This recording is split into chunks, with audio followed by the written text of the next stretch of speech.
Hey, everybody. We want to thank you all again for coming out on another night, all right? I didn't get a chance because I was in a meeting while I was watching a lot of you online in a meeting last night, and that was a long meeting, and I, along with everybody that is here, want to thank you all for being there, for continuing to work to have your voice heard, for working to make sure that people listen and understand some of the concerns that people have.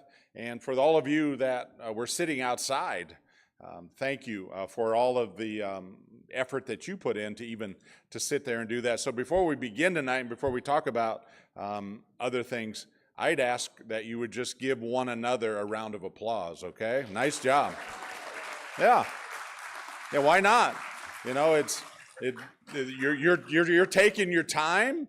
You're taking time out of an evening. You took time out of last night's evening. You've taken time out of other evenings, let alone the research and all of the things that you are doing to continue to keep yourself aware. So we appreciate everything that you are doing also. These are just some of the letters that have been turned in tonight. So I want to thank you on behalf of the whole group that's working together. For those of you that brought these by, and for those of you that are watching from home that brought letters by today at the church, if you haven't brought your letter by, there's not a problem with that. We'll talk a little bit about that a little bit later tonight, but Sunday afternoon, you'll be able to bring those letters by, and we'll be able to help you get letters printed and signed if that's something that you need to do as well. The last thing that I want to say is we're unsure where this key may have come from. I've announced it on Sunday morning, and I've talked about it with other people. It looks like a side-by-side or lawnmower key. Is this anybody's? It says Junker. Is that one yours? Is it? Oh. Okay. So what maybe we should start is where all these letters are going in a box. We could also have a box for lost keys. There's a drawer in the desk in the church office that if you open the bottom of it, there's like 500 keys in there that only people know what's in the envelopes that are marked, which is like 2 sets of keys. I don't know what all the other ones are. Anyway, thank you all for being here tonight. We hope we can have another productive gathering this evening to have some information shared with all of you, but also it's a place where you can have your voices heard as well. Like we always try to do, and like a lot of people have been writing about, we do the best that we can to be respectful and appreciative of everybody's opinions and perspectives wherever they may be coming from, and all that good stuff. So once again, thank you all very, very much. The first speakers for tonight, you said were Susie? Susie has some announcements for us. Ryan, last time you were here, you thought this was the mic. Okay, this one. You did a lot of adjusting here. And I didn't want to say something to you. And every once in a while you went, and anyway. We still can't hear you. That's right, Susie. Okay, thank you. Just a couple updates. I've had several people ask about the shirt order. We were hoping that they would be in by now. There was a problem with the vinyl. The lady who's making them, when she ordered it, we had 74 shirts ordered, so she had to order shirts and vinyl, the whole works. The vinyl was on back order, and she's not going to get it until this Saturday. So I'm hoping she can't give me a date on when she gets them done because she has to get the vinyl in first. I do know that she works at school at one of the North Posey schools, so she'll go back to work on the 6th. So I'm hoping if she gets the vinyl in, she'll want those done before she goes back to school, back to work full time. On the sign order, I ordered 250 signs, and I think we had almost, I lost count, I didn't lose count. I had stopped counting at 242, and that was the number I had when I ordered. And I've had multiple people ask me since then. So I have a few extras. I have some names for those extras. I may still have a couple more after that, I don't know. We put the order in on Monday, and we tried to get a rush on them so that we could get them back quickly. Hopefully, no guarantees, hopefully they'll be here Friday. I will send out messages. I will either call you or send out an instant message if that's how you contacted me. And I will also post it on Posey County, Protect Posey County, so that you know where and when to pick up. And that's gonna be, I know last time it was at my house, but right now they're calling for rain Saturday and Sunday. And I'm not sitting out in the yard in the rain. So I will give you a definite date when it's, a definite place when we know the dates. But Pastor Jeff has kindly offered for us to be able to pick them up at the little garage over here. So, but I will send out a message, and I will also post it on Protect Posey County of when and where to pick those up. As far as money goes, the first sign order we had, we took in $952 between, between the donation jar on the first sign order and the donations the other night when we were here. We ended up with $332 in donations. And our second sign order, if we sell all 250 signs, and I know we will, we should make $761.25. Ryan said I could keep the quarter for my hard work. So thank you, Ryan.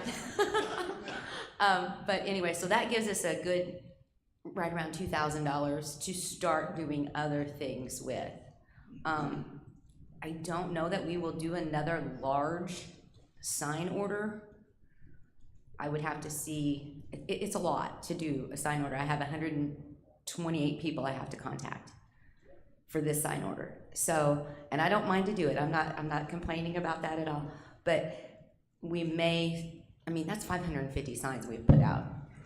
So we may end up doing like 50 at a time, and then, if somebody needs a sign, they can get it from me. But we'll just kind of have to see how that goes. So does anybody have any questions? Okay, that's all I have. Thank you.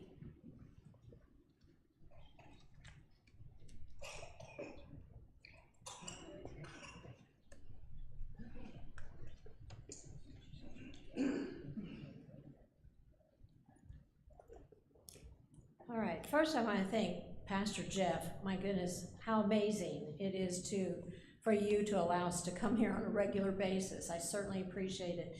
I actually learned to drive a standard shift truck right here down in front of church, and I did not run into it. Must have been, must have been. But thank you so much. This has always been a hub of energy for the Robinson Township, and I certainly appreciate what you've done. First of all, last night was kind of an epiphany for me. I realize now how this game is being played. So, and I know we have some experts, so I'm going to ask your guidance, Larry, because you have sat on that board.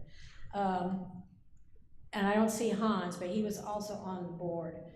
But what I'm going to share with you tonight are some insights I think I have gained. But first, I want to reiterate some of what Pastor Jeff said. We cannot let our emotions get the best of us. They can be our driving force, but they can't overcome us. And I know when the reality of the solar project came to my front yard, I would stand in my yard and scream and drop to my knees and cry because I wasn't going to have the view that I once had. So I feel your pain, I understand, but we have to allow our emotions to be put to energy, and that we can direct our frustration into action through research, writing, door to door, inform your neighbors, contact people. As Damon has said, do these things, the shirts, the t-shirts, and keep the conversation alive. Those who are behaving inappropriately, please encourage them to guide that energy in a more constructive and positive way. I also want to caution any of you using your company's emails and letterhead, unless it's your company, be very careful. Not all companies want to be brought into those kinds of things, and we don't want you to be another victim of things. So be very careful how you do that. Now back to some of the strategies. It came to me last night, the only purpose of the APC is to build an ordinance. And what I interpreted last night was that this particular group wants us to do that for them. They want us to feed them as much factual information as possible. They will sort it out. They will try to figure out if it's applicable to our situation or if it duplicates what they've already done. Is that right, Larry? Am I on track? And I have a feeling that they would love to guide us, but that must be some kind of a restriction. At least that's the way they're behaving. You know, I've sat on a lot of boards, I've conducted a lot of board meetings, and they've not been as public as governmental. So I've been used to open exchange among the members of my board, but you don't see that, and that's frustrating because it's the unknown. Now, when I was on the school board, I had a Monday morning call with our superintendent because school board members are not allowed to have conversation with each other outside of the public meeting. Okay, and I don't know what you all, is that still true for you guys? Except for executive, yeah. Yes. So we would have a conversation with our superintendent about any particular issue on that night's docket. And I don't know if there is a central person, the APC or even commissioners, who does that for them. I'm assuming not. Would it be Jerry? Would Jerry do it? And it may just be the way that they choose not to coordinate. I don't know. I think that was something that our superintendents always made. That was what it was. So when we had a board meeting, there wasn't a lot of conversation, open conversation. Certain things had already been resolved. And some of that is to manage that publicness, you know, to eliminate some of the controversy, to shorten the length of the meeting, to make it more efficient. And some of the things we would ask our superintendent were, who is this vendor that just charged us $5,000? Well, he could resolve that. That was, you know, petty information, just little things. But we would discuss, for public's purpose, certain hot issues, if you want to call them that. So it's a little different. But I think we need to focus some of our energies very specifically to point by point of that ordinance. And if there are some of you that feel more expertise, more interest, more willingness to pursue, then do that. When you're writing a letter or, you know, sending the email or having conversation, focus on that one hot issue. Anytime you have another opportunity to step before the group, whether it's APC or the commissioners, select one specific issue because our time is limited and have that written out. And if you don't get to cover all of that, have that written document that you can submit as evidence so they can get the entire story. My sister did that last night. It was a very, very long, very technical document, and they asked, can you give us that? You know, we thought that I was having difficulty digesting everything that was happening, and so is the board. Okay, so that is the purpose of the APC. They want us to feed them facts that apply to specific points in the ordinance, okay? I found an excellent resource. If you've got pen and paper, take this down. I'll give it to Kristen so she can post it as well. It is called the Kentucky Resource Council, I think, .org, KYRC.org. Say it again, please. K, like my initial, KY as in Kentucky, RC.org.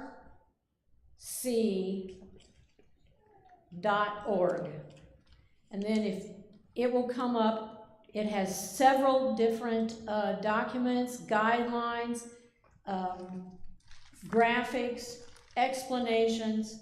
It's called the Data Center Toolkit. It gives you talking points. It gives you questions to raise.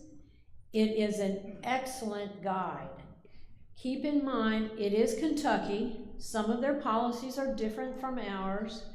Some of the situations, this particular one is for the entire state, but kind of focuses on Louisville. So, you know, Louisville is a much larger metropolitan. So but it is still a nice guide. It helps you get focused, and it really is important to look at. The commissioners are a whole nother ballgame. And I finally figured out, and I think I understand. When we talk to commissioners, we want to talk about things that don't go in the ordinance. But it has to be facts. It may be more financial in nature. For instance, who gets these profits? Where is the money going to be spent? We may want to talk about, and it could apply to many places in the county other than just back here. What effect does 100 acres of concrete create to the Big Creek watershed? We no longer have porous surface to absorb our 6-inch torrential rains, and it has to go somewhere. How does that affect the watershed? That doesn't go in an ordinance necessarily, but it can affect the landscape of the land. Other things that you would talk to commissioners might be health concerns with facts, such as making statements that were some made last night. Some of these sound waves and vibrations affect the workings of a heart pacemaker. They may, sensitivities, children have sensitivities to sound, the vibrations. I don't know who it was, somebody really brought up a good point about how the vulnerable populations. So you would talk more in a general term, but you can support it by research says. Research says. Especially with children who might be on the autism spectrum and with emotional disabilities. Those kinds of things can really have negative effects. Then we have other bodies, because the town of Poseyville, not New Harmony, Cynthiana, and Mount Vernon are part of this decision making. We need to have conversations with their governing bodies, advisory bodies, town mayor, town boards. If you know anyone on those, please make a point to have a conversation with them. Okay? I think Janet and I are going to try to get some facts together, and we're going to visit with some of the Mount Vernon people. Janet Robert Johnson was instrumental in the redevelopment of the Mount Vernon riverfront a few years ago and has made some good connections there. If there's anybody in the Poseville area who would be willing to talk to the Poseville Town Board, that'd be great. Larry Draghi, already noted, all right. Janet is right now working as my secretary. She's making notes on these things. So I want to make sure that she gets your name and contact information if you're willing to do some of these things, okay? We also need to talk to the Mount Vernon water treatment people. If anybody knows who those are, because I'm telling you, I'm pretty sure they're not gonna allow anything to drill into the aquifer or any of them in the county. They know that that is just too vulnerable. But we sit on the river, and these mega projects will not hesitate to pipe water the 15 miles from the Ohio River up here. That's nothing. We're seeing that happen in Boone County, which is Lebanon, where the LEAP project is, and they're not gonna hesitate. So the water treatment thing to go along with that is a question to ask that treatment manager, do you think there will be any effect because there are at least 6 other projects that'll be drawing out of the river, upriver from us? May want to check with somebody at Consolidated Grain and Barge or any of those port companies. What happens when we have low river? A natural occurring low river. That may be a question to ask the commissioners, or at least to bring forth. How are those existing viable companies going to be supported during low river if we're pulling millions of gallons out at the same time? We may not have an answer to that, but it'll certainly make them think, okay? So I thought about some committees I would like to see. I've got some suggestions on where to get started with those. I'd like to have a committee of tax and revenue people drill down into SB1 and find out exactly what that means. Within this Kentucky guide, it talks about some of that. Let's see, where is that? I've got another note here. What you can get in that also would be count the number of hotels that we have and how many beds we have in this county. How many gas stations do we have in this county? And it could be even coming from Evansville that would be accessible.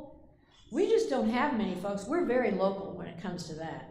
You know, if I'm on South Caburn Road. If I came up here to visit my family on Haynes, the corner of Haynes and Donner, there are no gas stations. You know, once you leave Evansville, if you're up here on 66, Wadesville has one gas station. So if these contractors coming out of Evansville, where are they going to buy gas? But some of these things have to be itemized and spelled out. Those are facts that can be presented. That goes into the taxation and revenue. So, you know, there again, restaurants. How many restaurants are between here and Evansville? I can tell you that there were millions and millions and millions of dollars of heavy equipment that went by my house 24 hours a day, and not a single one of them was rented in Posey County. So where is that going? Where is that money going? We've got to have those numbers. Labor, I think you said maybe last night or sometime that at New Carlisle, out of the 4,000 construction people, only 10% were local. And I want to know how many of those locals lived in that county. Can we get that kind of? It'll vary from county to county, but if there is a pattern that shows on any of these construction sites that it is within this percentage or less than this percentage, we need that. That would be part of that tax and revenue. That's because Greg Newman announced at the beginning of the meeting, I have serious concerns about this location for many reasons, but I cannot deny an economic, not a boom, an economic improvement for the county. That is his job. That would be like going to a surgeon and say, I have appendicitis. He says, well, you know, I just don't feel like doing that today. You know, it is his job to try to find economic solutions for our companies, our county.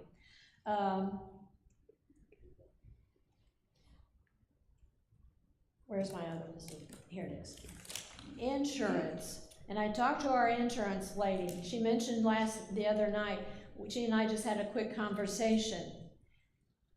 Is there a way, is there chatter in the insurance industry about the insurance coverage for non-participating property owners? Is there anything being discussed about health and insurance in communities near these things?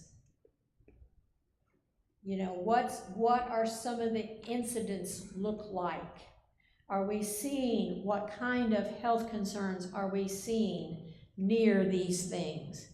Now, there's another that we can say to the commissioners. These are some unknowns. This is why we need this moratorium. These are the unknowns. We need more time to find out.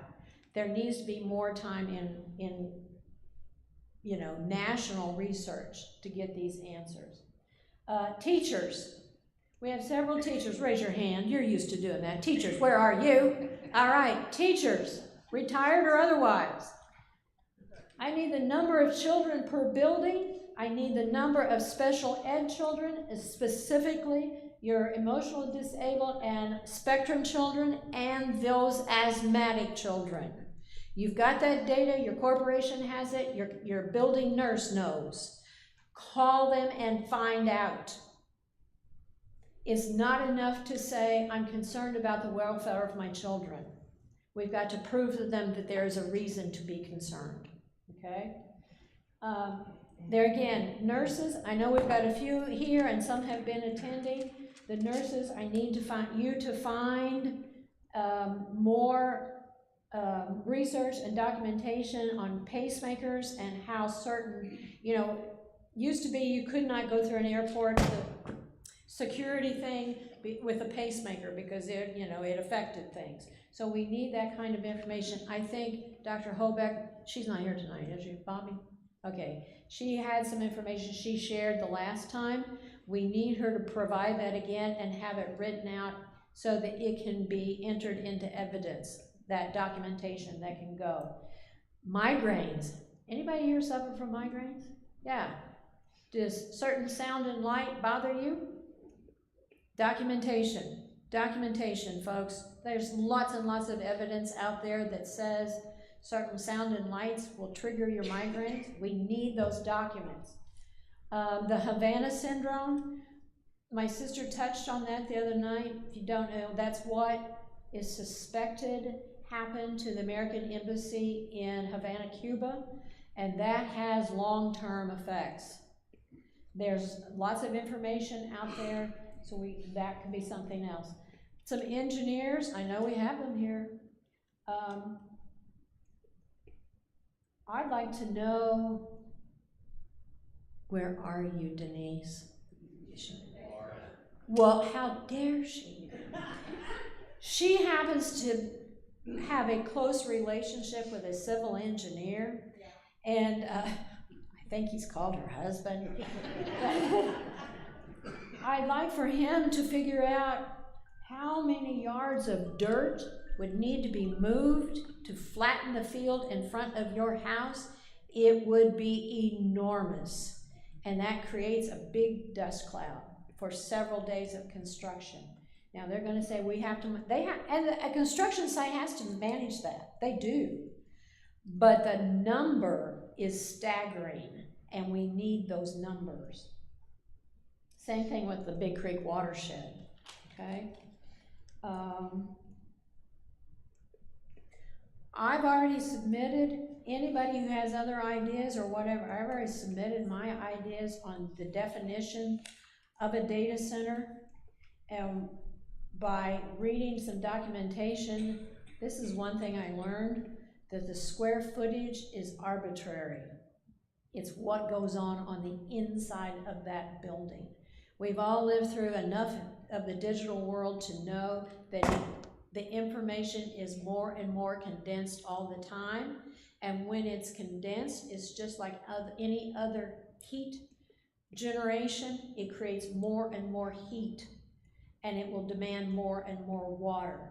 And those are some of the things that need to be measured and decided upon when you're talking about the size of these things, because it then creates not greater demand on your energy and water, but those risk factors go up also. So think about that. A lot of that information I found in that Kentucky toolkit. Look at it and see if some of those things don't trigger you, some ideas. I've given you some guidance. If you want to talk about it some more, let me know.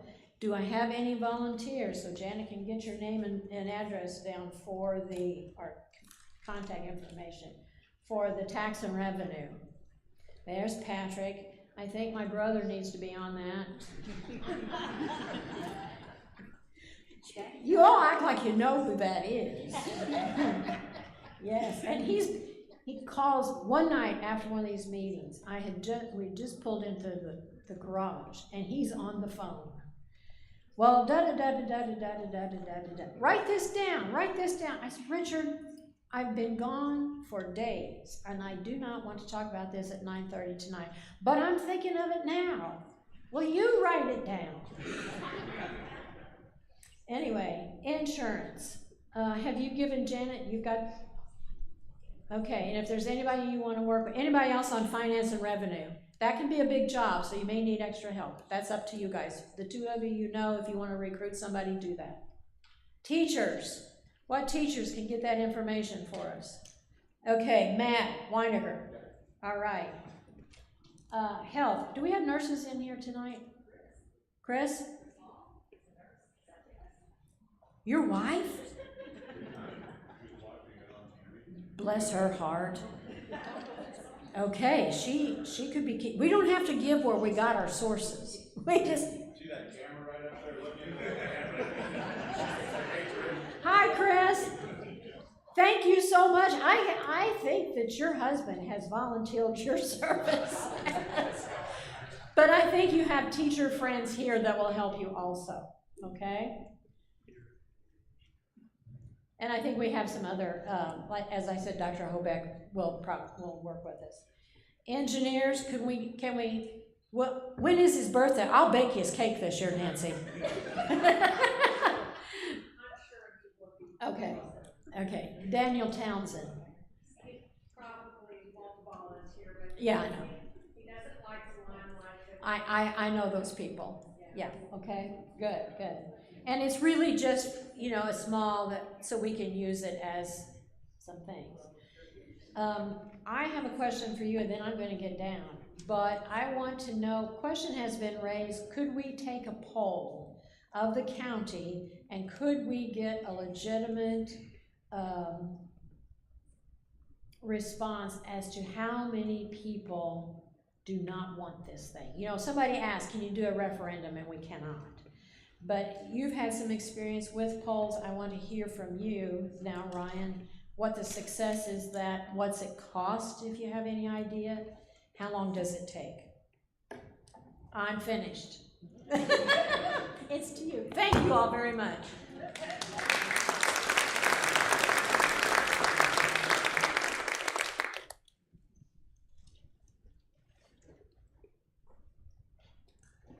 Just so there's no confusion. Yeah, you know, my ballpark figure for a poll would be about $10,000. That's a political one, not necessarily an issue advocacy one. So you certainly shop around and see, but you do want to get a legitimate organization that can do it and not fly by night. I guess really the question is, my question to you guys is, do you think that would sway their opinions, commissioners' opinions? No. Yeah. So it could be cheaper than 10,000. It could be more expensive. It's really hard to say, but will it be effective is really the key question there. All right. Well, I will get started here. There will be no quiz after this PowerPoint presentation, so rest easy. Wanted to first of all congratulate you all, thank you all. I was very impressed with all of the public speeches last night. Everybody came prepared, they came with facts, they came with figures, and to all of you guys that were sitting outside, I'm sorry that happened. We had the same issue in Warwick County, same issue with the toilets as well. So, and you know, this presentation was put together as a response to the Area Plan Commission meeting in Warwick County, where we had Lloyd Winnicky from EREP, we had the business managers from a lot of the trade unions. We even had Centerpoint come up, and you know, the talking points were there, but they needed some responses, and this is kind of what this is. It's something for the commissioners, more so than the Area Plan Commission, to talk about economic development, talk about some of the promises that Centerpoint makes or is trying to make. And I don't know about you guys, but I don't really trust Centerpoint. And anything that like if it's good for Centerpoint, it's probably not good for us. That's been my kind of view on that. There we go. All right, this is probably the last time I will introduce myself and the organization Citizens Action Coalition. Ryan Stratman with Citizens Action Coalition. We are Indiana's largest and oldest environmental and consumer organization. For over 50 years, we've been fighting at the State House, we've been fighting with the IURC, and we've been doing organizing kind of like what we do here. We've been doing this all over the state with these data centers for the last year and a half. And for obvious reasons. So we'll go into some of the talking points that we heard and that what I assume your commissioners are hearing as well. And the first one is that this project will provide jobs. Closed loop systems provide a more efficient way of using water.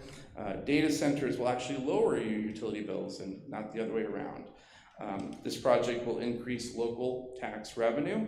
And we need this for economic development. So we'll get started here. I do not want to take up too much of your time, but I do want to bring up this, and we'll certainly make this available through the email list. Probably not public, but just email list. So data centers create a lot of construction jobs. We cannot deny that. You know, New Carlisle, they're talking about 4,000 construction jobs. The question is, how many of those are going to be local? How many of those are going to be that live in Posey County, that live in Vandenberg, Gibson, Warwick, that area right there? It's important to know that some of these jobs are highly technical, require a lot of training, a lot of skill, and there are groups of workers that go around the country because of all of the demand, going around the country, staying for a week or two, and then going to another project to finish their part of that job. The data center under construction in Sullivan, Indiana has had a lot of labor disputes, a lot of out-of-town people coming in. In fact, I believe it was not yesterday, but the day before, they actually clipped a utility line that that provided service to their storm sirens. So just a heads up there. So they didn't have their access to anything. If something were to happen, they did not have those sirens available because of construction at the data center. But that's an error, and that, you know, we provide grace with that, but just food for thought. And this is so new, just like we have all been saying for the last months. Like a lot of this is new. Economists are doing the same thing. They're still compiling data. And at this point, job creation is inconclusive at best. We're not seeing a lot of, data showing either or, which is another reason that maybe a moratorium would be a good thing. Now, EREP did come out with a lot of information immediately. They dropped it on midnight on Friday, and the meeting was Monday evening. And one of their talking points was the multiplier effect for data centers, how they create these other jobs outside of the actual construction. Coincidentally, this citation was from a pro data center group, not from a impartial third party. But if you look there, and I hope that you guys can see that, I highlighted the multiplier effect, and what it's showing, the three main industries that will see this multiplier effect of about 6 additional jobs per job creating construction are hotels, restaurants, and retail. That to me indicates that these are not going to be local jobs, the hotels being first, and restaurants and retail. And obviously, we talked a little bit about that earlier today, like just now, that a lot of that stuff may be going to Evansville anyway, especially the hotels. So the question is, will this improve Posey County's economy? And you can see kind of, you think about that, right? I mean, if you're having people from out of town, they may be staying at hotels. The Texas Agriculture Commissioner, if you were on there was a video that he posted, or he had a couple of days ago. He was talking about how there was a big RV park that was created for these workers, and they would stay at those RV parks and plug in and do their jobs, and then go, to the next job site, wherever that may be. So that's just something to consider, something for the commissioners and for you to mention to the commissioners that, maybe these aren't going to be, maybe Posey County is not going to benefit as much as people like Lloyd Winnicky are telling you.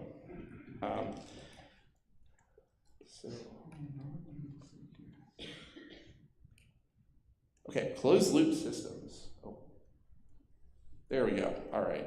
And so one of the things that was mentioned a lot at that meeting were the utilizing closed loop systems. And I think this has been discussed at the meetings as well. I know Jason brought it up at the commissioners meeting last time. In Lebanon, Indiana, that's the home of the LEAP project Metis data center there. They are advertising that as a closed loop system. And this snippet here, and I don't know if you're able to read it, but I do want to read a little bit of it to you guys, just for clarification. So this is a correspondence between Indianapolis City County Council and Lebanon, Indiana Mayor Gentry.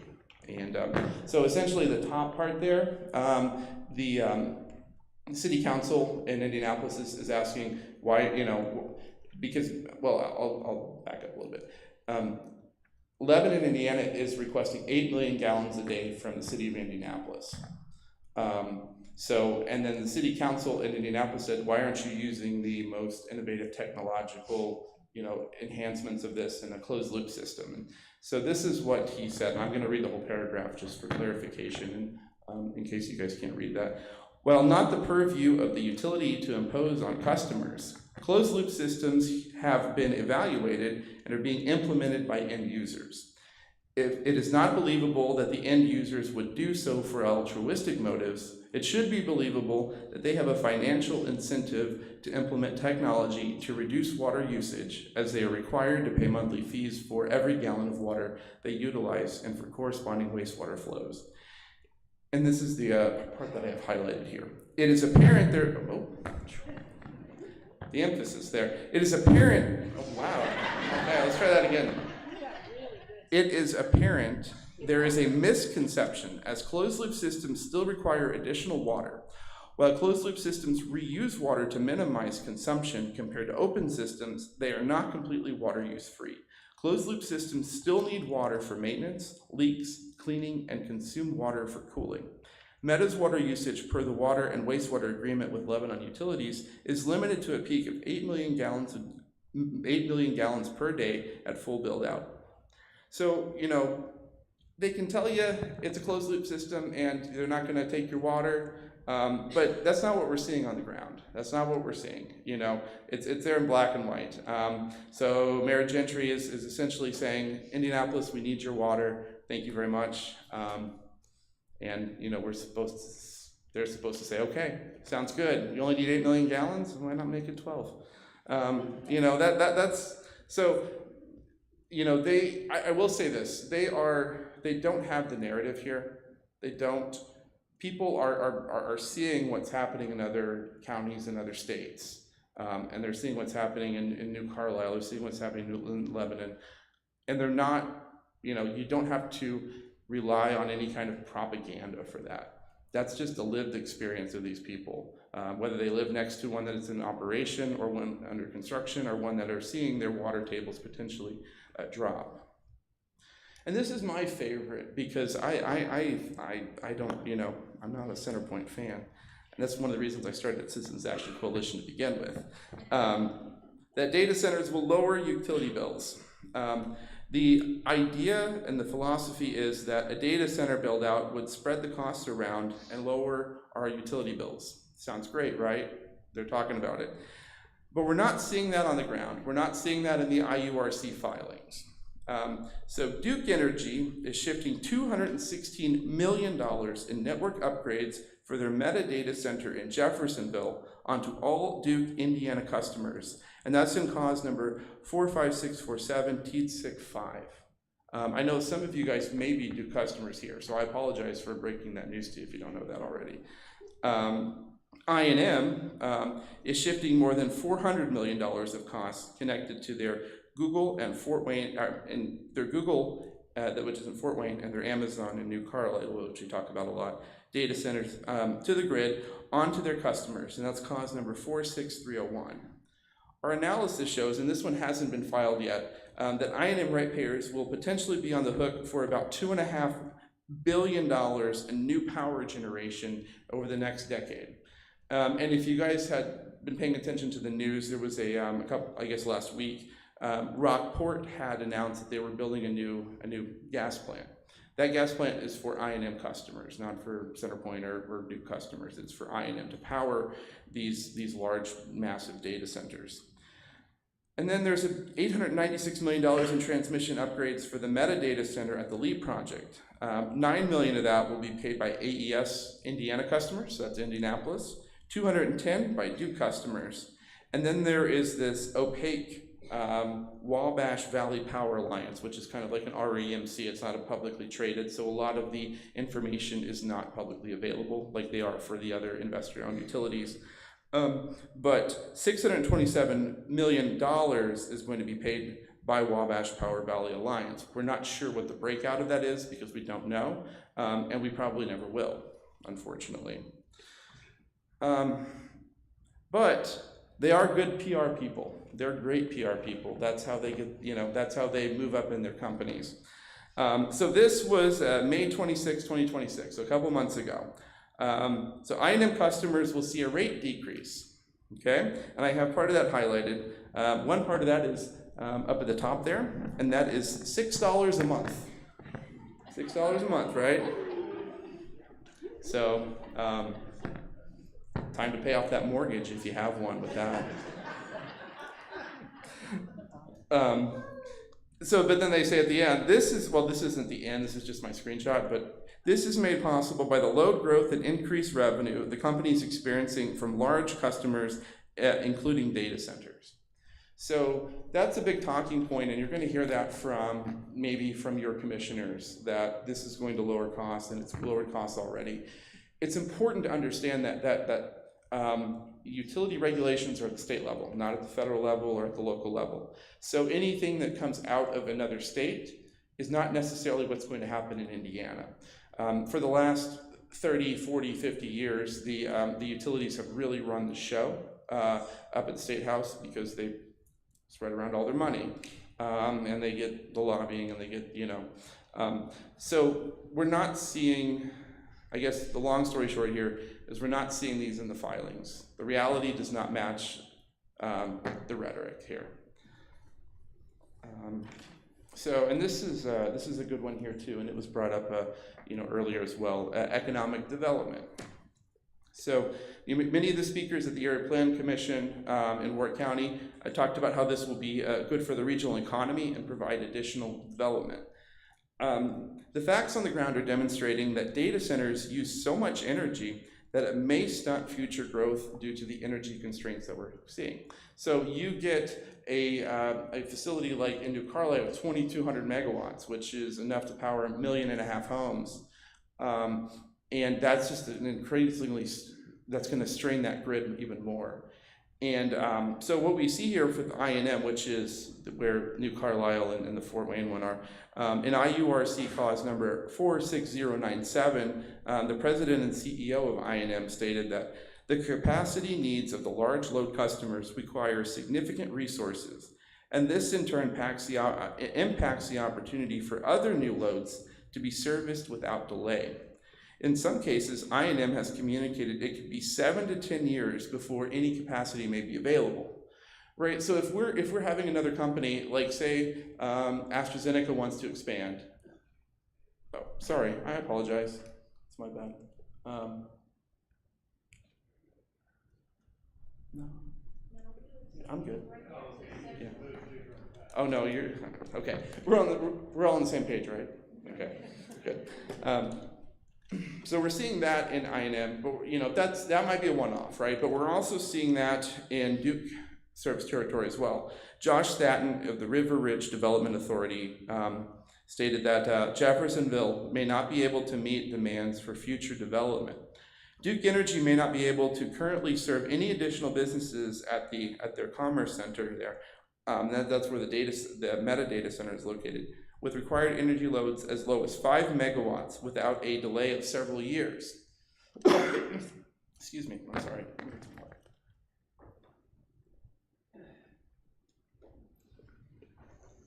So if a company like AstraZeneca or a new company wants to come in and they have energy needs as well, maybe not a hyperscaler, but 5 megawatts is really nothing. That's about a tenth of what Toyota uses. So just to put that into context, we could be the county, the region could be having to turn away people that actually, companies that want to hire substantially more people than, a couple dozen or maybe 100. So the play here could be that by not building a data center, we are actually putting ourselves in a more competitive advantage to provide the ability for another company that may look at Jeffersonville or may look at someplace, in INM territory, and they may come down here because we have the capacity compared to the other ones that don't. Just a thought there. And that's something that I think your commissioners really need to hear it more than once. And I will say, to some local companies and other companies all across, with this data center build out, we're seeing lead times for a lot of critical pieces of infrastructure like transformers. The lead times have quintupled, gone from 6 months to 5 years to fill a transformer. All those little widgets and all those little components that a data center have are just amplified by this boom of data center building. There's an opportunity for Posey County, Vandenberg, the whole region to figure out fill in those holes of what widgets do we need to manufacture, because there is there's constraints on a lot of materials and a lot of components. There was an article in the I don't remember where it was, but like half of the data centers that are being proposed here in 2026 are either going to be delayed or canceled because of a lack of materials, a lack of the components needed. So that is something to consider, and that is something to bring up to your commissioners as well, in my opinion. Maybe, and I use the analogy of you don't need to buy a McDonald's franchise to make money selling cheeseburgers, right? There's a lot of other components, there's a lot of other pieces. You can, produce the bags, the straws, the cups, the chairs, the tile. There's a lot of other components in this data center boom that would be more advantageous for us as a community that provide long-term stable jobs as opposed to this. and a lot less controversial as well, and a lot less resources too. I don't think that we would have it. We wouldn't be here if we were talking about building a widget factory, but we are because we're talking about building a data center. And so I would encourage you to talk about that with your commissioners, whether it's in public public comments, or sitting down with them and say, hey, there's another path here. There's another way that will not, that will propel this community forward, propel this region forward without having all of the negative drawbacks and the potential dangers that a data center could provide. All right, some fun stuff here. How many of you guys have heard of the AI bubble? Okay, I think some of you guys have, okay. And it's a little bit of a misnomer to call it the AI bubble. I think AI is here to stay, for better or worse. It's more of an AI capital expenditure bubble.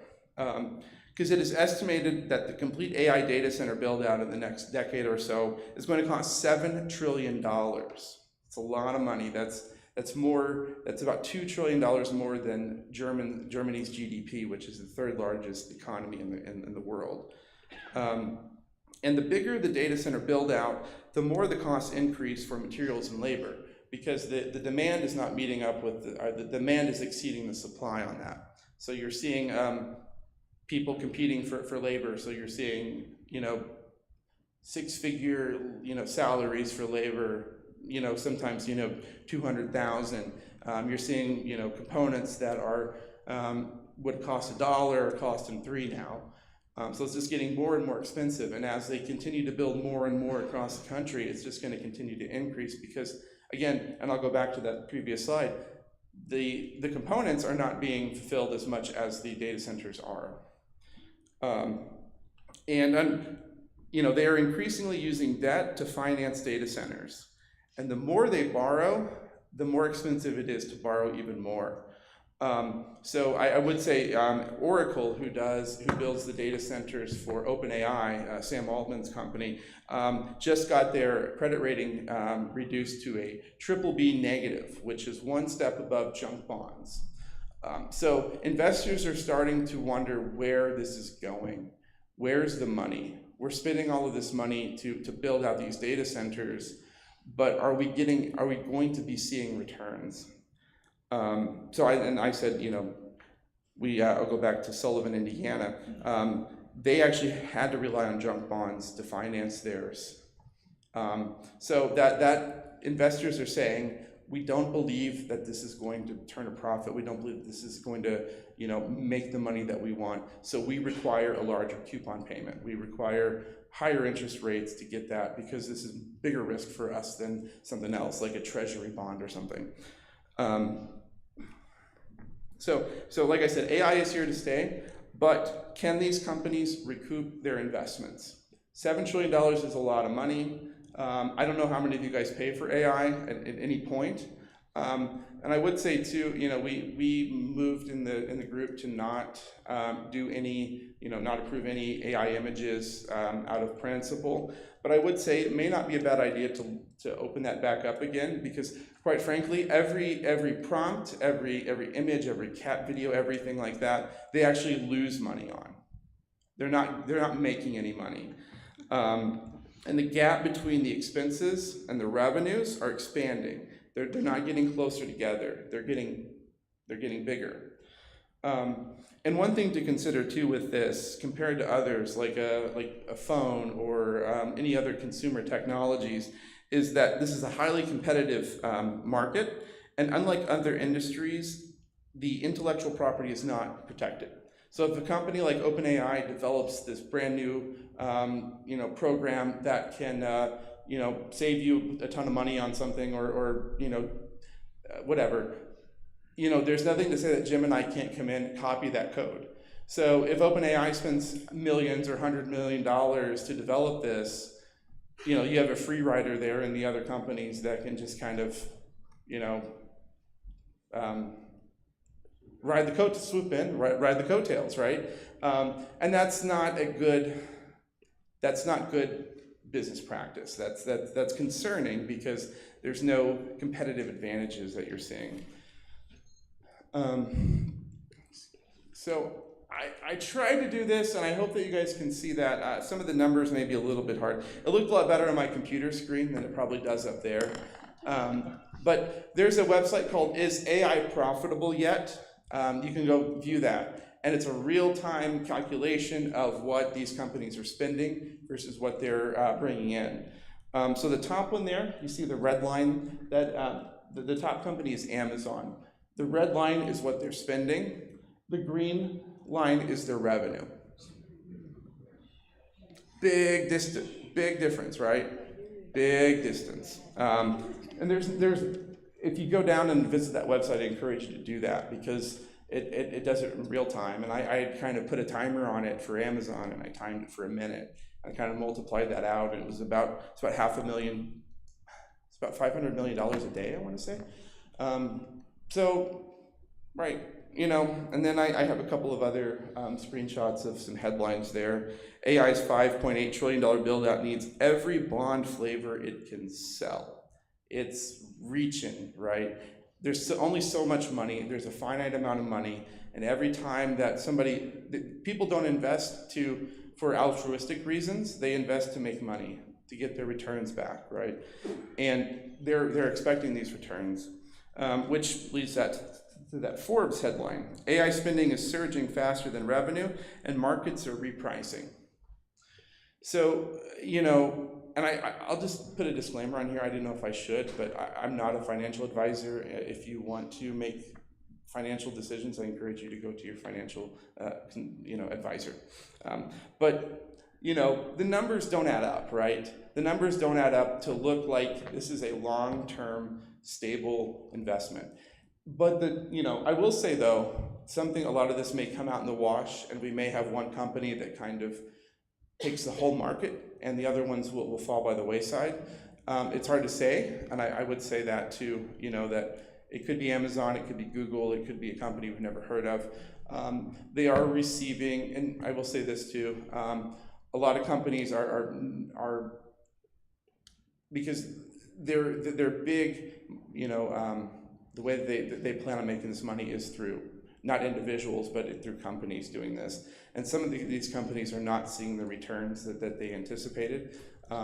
Even though they fired a bunch of people to implement this AI, they're not seeing those returns, and they're maybe drawing back some. Then you also have the issue of foreign competition. There are Chinese ones and Korean ones that are cheaper because they're more effective and more efficient in what they do, and they don't require 2100 megawatt data, 2100 megawatt data centers to do what they're doing. So with that in mind, the question is, how does this affect Boise County? And there is a possibility that this AI bubble could pop, and could pop soon, and cause AI companies to scale back new data center construction. They'll probably, if that happens, they're going to focus on the ones that they've already have broken ground on and they're working on.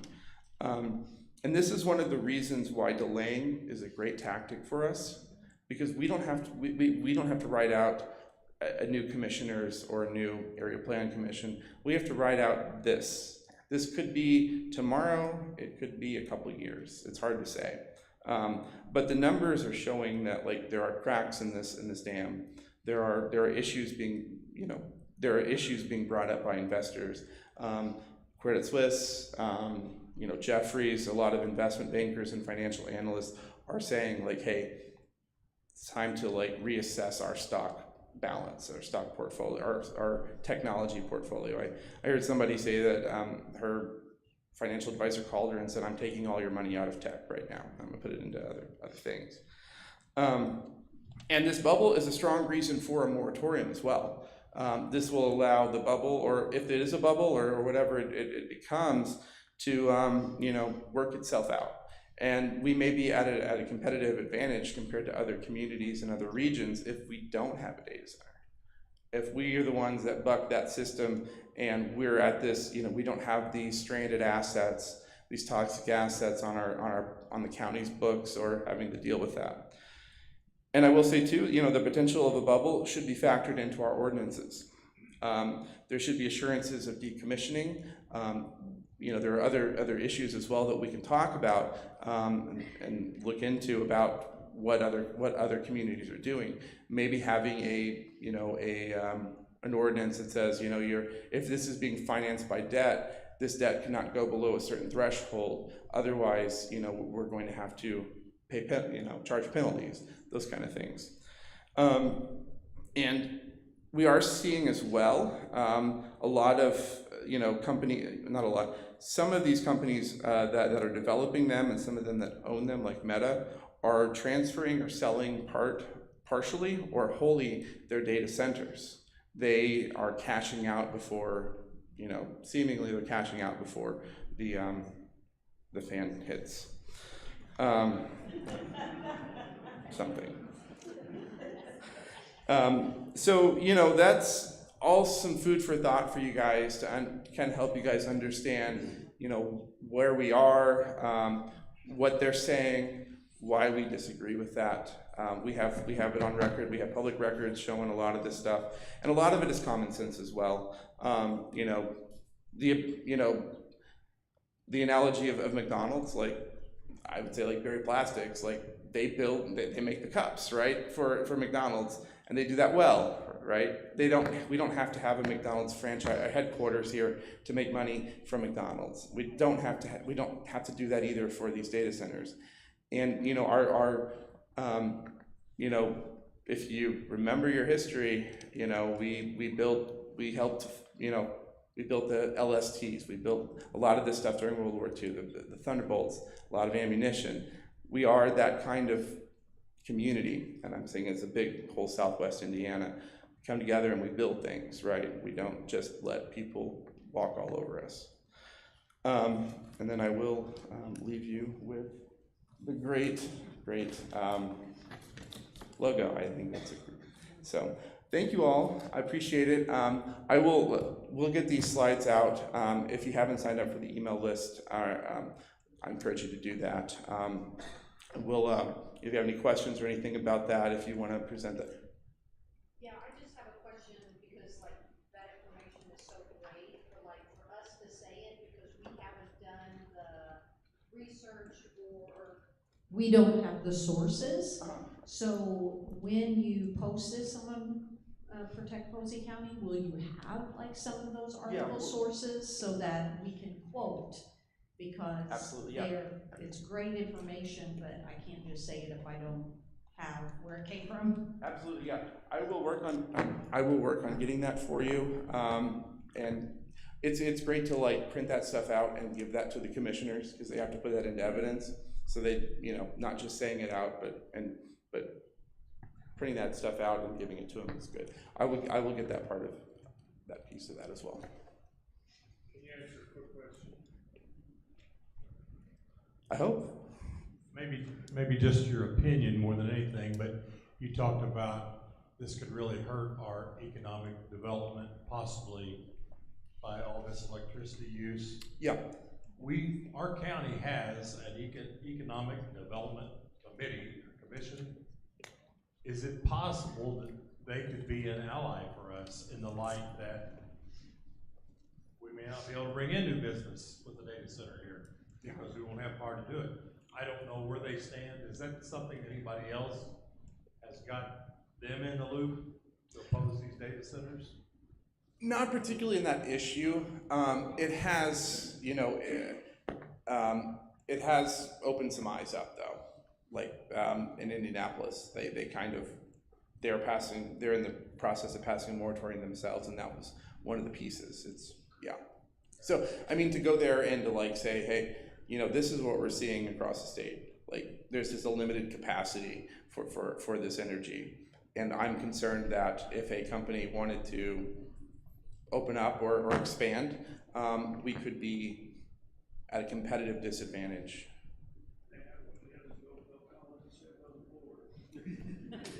Right. Yeah. I think, EREP is, so commissioners, one of their constitutional duties is economic development, and I don't want to jump to conclusions, but I think that a lot of that economic development, by virtue of them paying EREP to do that is kind of farming that out to them, as opposed to actually doing that work themselves. And Posey County may have sold out to EREP. Maybe our county doesn't have their own economic development. Yeah. At one time, we did have a pretty strong economic development commission. Maybe that's gone. Maybe it's EREP. Yeah, I don't know the numbers for Posey County. I know I've seen the list. So Gibson, Posey, Warwick, and Vanderburgh have give EREP about $1 million a year. That's between counties and local governments to essentially do their economic development, in my opinion. So it's been taken out of the hands of your commissioners. Right. So, in the ordinance, it said if tax abatements and all that are done through a local development, are we assuming that's EREP? Yeah. Okay. Well, your county, I mean, everything, even though EREP wants to, like, it goes through your county council. I would assume that it would be EREP. Yeah, your county council would have to approve it. Right. What I meant, what Larry said about if there was a local one, Yeah. is this EREP just superseding that? Which I don't know if it's I believe- superseding. I believe that EREP is the entity that will take care of that. Yeah, I That's mean, my opinion on the matter. yeah, that's probably my thought too, but even though EREP wants it, or whether or not the EREP wants it or not, or even this data center, whether EREP wants it or not, is inconsequential, because your commissioners and your county council, well, your commissioners will be the ones making that decision, and your county council will be the ones making the decision on tax abatements. I wanna explain something about EREP, because I think there's been some chatter on. I want to explain something about EREP, and Janet and I were just talking. Her daughter-in-law had been economic development person in Posey County. She was the assistant, and we did have one just for the county, and I don't know why, but that is gone. Her daughter has moved to Owensboro. She now works for the utility, Big Rivers in Owensboro. But I think there was a move several years ago. They thought there would be more influence in numbers if Posey, Vanderburgh, Warwick, I don't think Gibson's in it, went together in their economic recruitment. So I think EREP is it. But as far as membership, a lot of people have been very unkind about some of the members on EREP from our county. They are placed on there by their county position. Like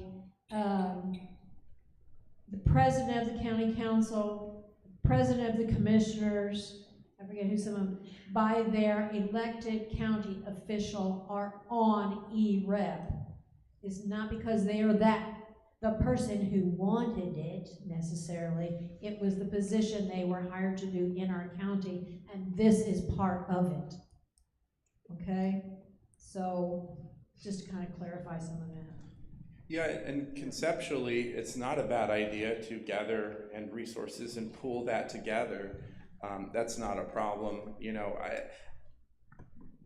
my problem is like the ad that they ran this weekend, talking about foreign influence, telling you that, you know, your opposition to data centers is from foreign influence. They're trying to tip the scale and put their finger on the scale, regardless of what the people want. You know, 70% of people don't want these in their communities, and they're trying to sell it as a a psyop of like, we're Chinese and, you know, whatever other countries I don't think that's true. And it does indicate to me that they might be getting kind of nervous about what you guys are doing out here. In your slide presentation, Uh-huh. you talked about the different sites here in Indiana, specifically Lebanon. Uh-huh.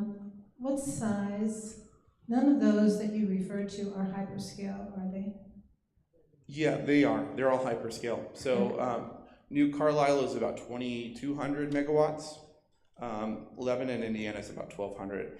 And I want to say, and the one in Google and Meta are Jeffersonville and Fort Wayne are both hyperscales as well. And the one we're hearing proposed here is how many megawatts? 600. Okay. I have just another comment to make about this wonderful group of people who speak at the meetings. We are all so passionate about it, but I think there are so many of us who are afraid to get up in front of people. I encourage you, if there was one thing, anything in your life that's as important as this, you need to think about that. This is life-changing for us. So we all need to gather the courage to get up and speak, if only a sentence or two. I'm a former teacher and speech coach, so I need to give you a couple of suggestions. She'll help you. Hey, I will. maybe we should have you lead a training session. I can do that. But in the meantime, don't try to talk about 12 items in 3 minutes. Pick one, as you said, or two. Do not read from a piece of paper. Have a few talking points. What you practice at home may not sound like what you actually deliver, but it's the same message and your passion is behind it. Have eye contact with these people. They're no different from you. They zip their pants the same way. And they're a bit intimidated, I think, sometimes by the crowds they see. That's why they're controlling the number of people in the meetings. So I encourage you. There's always a first time. You're never too old to get up in front of someone and express your sincere opinion about how things should be and what is right for us. Thank you.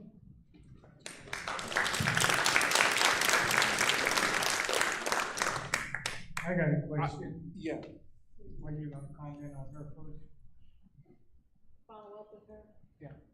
He's trying to find out who's talking. Oh. No,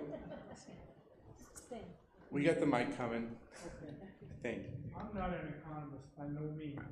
I looked at your numbers a while ago about how much money they make and how much money they spend. Yeah. County doesn't get any property tax, the state doesn't get any federal tax. After construction's done, where is there going to be a profit for Posey County? So I think, so I'm not sure where the no tax, no property tax, I think that is something that you guys will see. Unless I'm mistaken, that would, and we're talking about a project that really hasn't been proposed, so there's no incentives being discussed.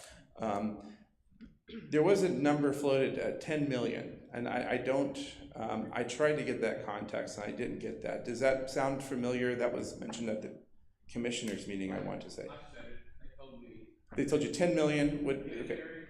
Bill Marvel said they got a cap at $10 million. They'll get $10 million per time. Okay. Yeah. If they get that every year, he says, yes. I have no way of knowing if that's a real fact or if that's what it said. Right, did he tell you, is the company that wants to apply telling them that, or where is he getting that number? I think that's coming from the state. Yeah, I'm not, so I did bring up a slide that I think I passed up, and I did this the last time when I did this in Warwick County last week too. I missed the tax revenue slide here. So, and I'll just, if you bear with me for 1 minute. So I'm using New Carlisle's data center, which is 2,250 megawatts, huge, could power 1.5 million homes. Just think about that, right? That's homes, not people. That's families. So this is this will be one of the largest data centers in the country. So the the Economic Development Executive Director said the property tax revenue would be about $35 million a year for that. So you're talking about something that is potentially 4 times bigger than what we could be seeing here. So that 10 million might be about right. And I broke that down, kind of that number, which is very conservative. And if we get a 2,100 megawatt data center, God help us, about $1,300 a resident that you would see in additional tax revenue. You know, I did it in Warwick County, which has about 6,600 or 66,000 people, is about 500. So if it's at 10 million, this would probably be in line a little bit more with about $500 a person per year, assuming that they're continuing to pay and there's a going concern that they are continuing to be in operation and not close up shop. You know, and that tax revenue, you know, brings up more questions than it does answers, in my opinion. You know, does Posey County need that additional tax revenue? It didn't seem like that from the public comments at the commissioners meeting and at the area plan commission. It seemed like they were financially solvable, and I guess if they aren't, that's another question, right? That's another question for the council. And, you know, the question too is, do the potential harms and risks outweigh the benefits? Is the juice worth the squeeze? You know, and I think, you know, I see a lot of heads shaking no. So, yeah. I'll go back to the logo though. It's a lot prettier than taxes. I have a comment on that. Sure. I spoke to Joe Marvel last night at the meeting as well, and I got the same information, the 10 million. 10 million, okay. And I don't know where that number came from either, but he said, what he told me was that they have to prepare, like our county, and these are not facts that I can support, but he told me that the county budget is about 32 million. Mm-hmm. So if the county gets 10 million, that's a third of our budget. Yeah. And they have to prepare in case, you know, a company would leave and we would not get tax money from an existing company that's already here. Yeah. So that's why they're looking potentially at that $10 million being beneficial as a cushion in case something else were to fall through. So something else I'd like to point out, and I do not have my notes with me tonight, but I had the amendments with me last night. And the property value guarantee that is in that is only if they give a tax abatement. And I believe it was Bill Collins at the last meeting made a point that they did not give a tax abatement for solar. So that means, even though it's in that amendment, they don't give a tax, if we were to get this and they didn't give a tax abatement, and that property value guarantee is not in effect. Yeah. And so that was my comment last night, that we need to have that in there no matter if there is a tax abatement or not. Yes. And what Joe had told me when I was talking to him between the breaks, he said, well, you know, if we give them something, then we get something. And I said, well, if we give them the ability to come here and, you know, and it's approved for them to build here, why shouldn't we get a property value guarantee? Yeah. So did you write that? Coincidentally, Jeff Bezos is the annual operating cost of his yacht is about $30 million. So county's budget posted as well. So I just had a quick comment on what you was talking about a while ago. Would it be beneficial for us all to get together before the meeting and come up with the questions that we want to discuss, and each person take a different one instead of rehashing the same ones over and over? That way you have more time in each question. But we'd have to do that as an organization beforehand. Be open on Monday? Do you guys, instead of meeting on Tuesday, would you prefer to meet on Mondays, because that is before we can get a meeting in before each commissioner's meeting, and we can kind of have a meeting, you know, for area plan commission as well on those days. I know that last night was a special meeting on the Monday, but going forward, is that something that you guys would be opposed to, potentially moving this meeting to Monday so we're all prepared for the commissioners meeting in the morning? What's that? I said, school started and JV plays football on Monday night. Well, we can meet at the football field then. Why is it need varsity? He's a freshman. And there's Monday Night Football too with the NFL be on. Tuesdays are better, but, or, you know, I just wanted to throw that out as an option because, you know, we meet, the last couple of times we've met after the commissioners meeting, and I think it would benefit us more to meet before. Yeah. This is crucial. This is crucial. Okay. We can set it for Monday, and who can be here. If you cannot, you know, we'll work on a way to maybe do a little bit of a recap. Have like somebody write down some stuff, or use AI because, you know, it's going to lose them some more money. Especially Sam Altman. He's a character. So I think, is Monday okay? I don't know if we need to show hands or just yeah.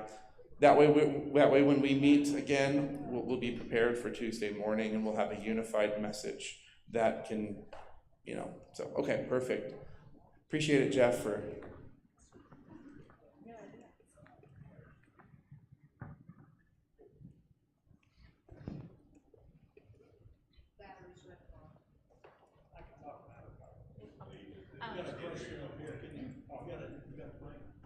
Do you want to go and then I'll go? Okay. I want to go back to Solar Lady and Pink T-shirt Lady. Sorry, I don't know names. Sorry, I don't know names. I like the idea, and I think it's very beneficial if we have committees, certain people working on things. Those people can meet in between this big meeting. Yes. I do want to make a point, though. Back when the solar was going around, I never heard about it. We live in Wadesville. Nobody knocked on my door. I have friends in Mount Vernon. Nobody said a word. It's not like we lived under a rock. We never heard about it.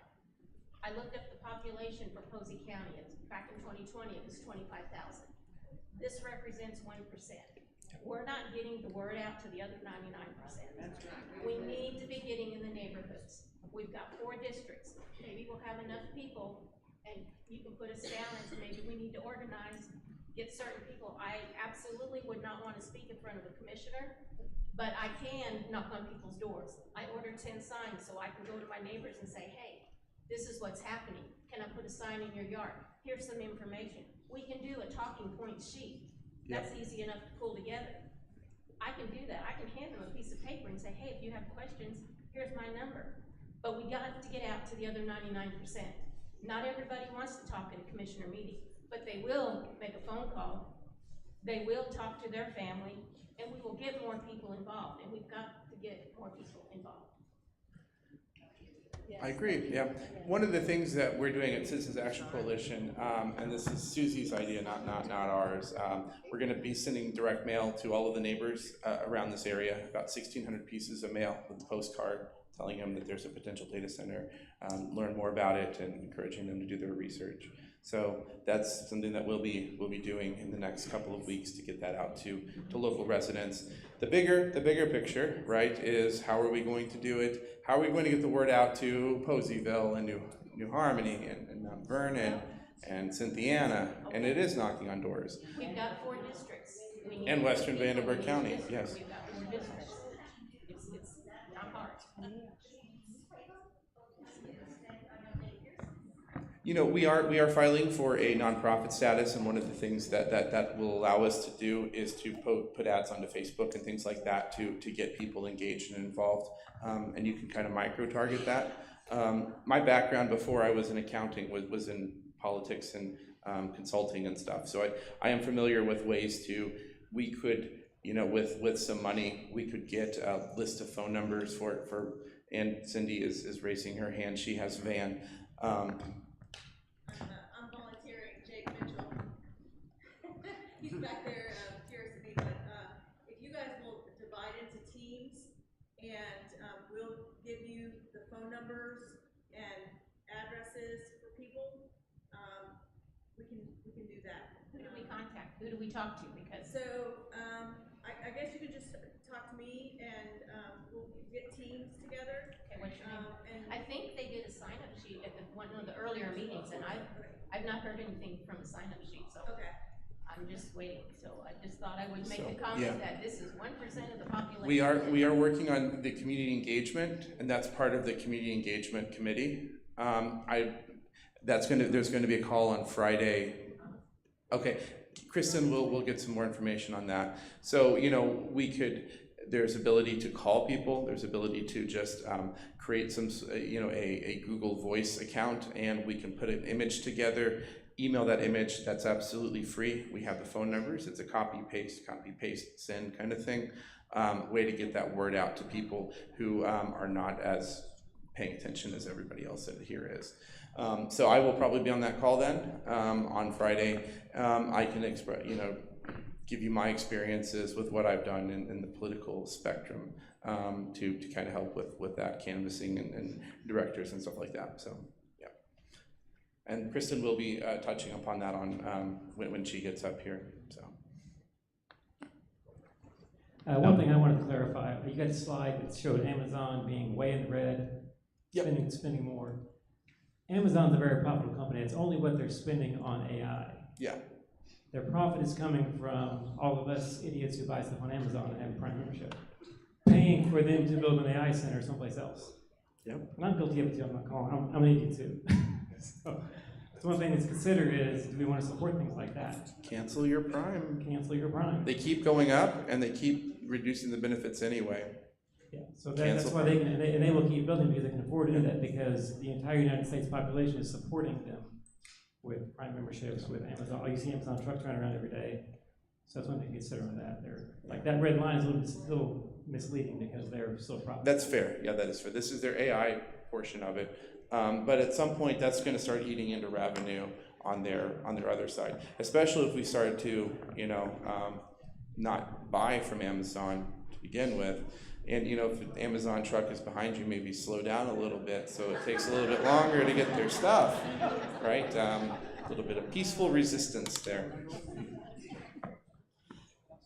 So yeah, I'm gonna talk to my wife and we'll see what happens with that.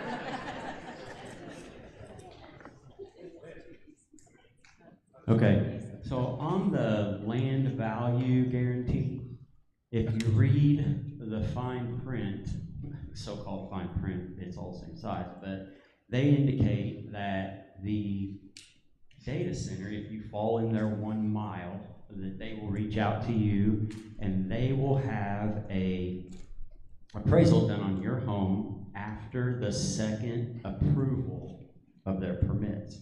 So that's quite a ways down the road. Everybody's obviously aware of the project at that point. It's been in the news. I mean, we're way past that point right now. But what the situation would be is that, and I brought this up last night at the meeting, I said it needs to be in the ordinance that it needs to be backdated, it needs to be retroactive to, in our case, for this project, would be September of 25, because October of 25 is when we all became aware, which was when CenterPoint applied to the Mid-Continent, whatever it's called.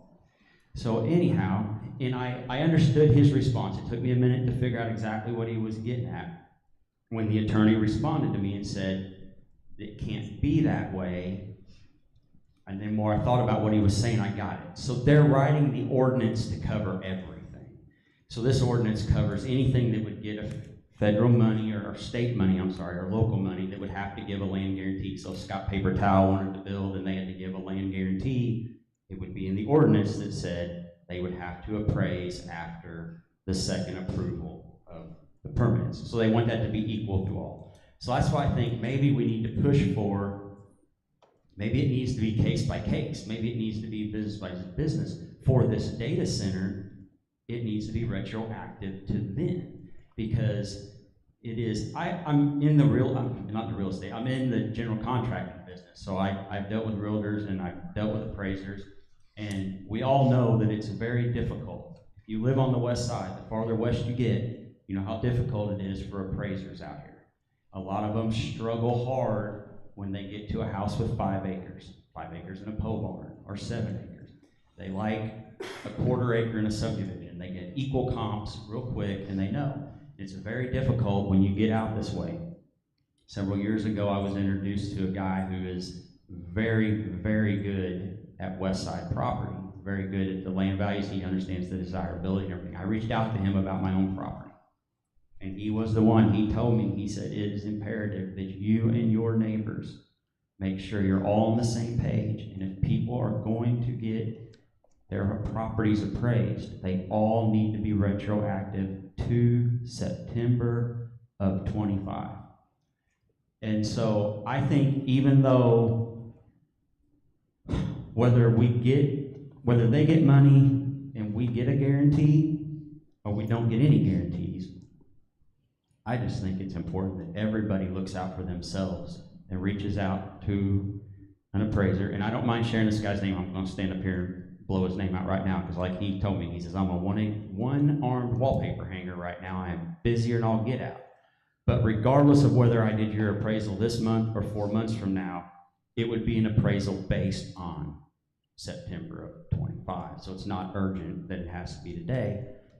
But I think everybody that has the means to spend the $400 to $600, I know not everybody has that, protect yourself, get it, get on the list and get one and have it in your pocket, even though we don't know this is going to happen. If it happens and we get the guarantee, and then somebody goes to sell their house and this appraisal that they give you is BS, you can pull out yours from there and at least have something to hand an attorney to defend you with.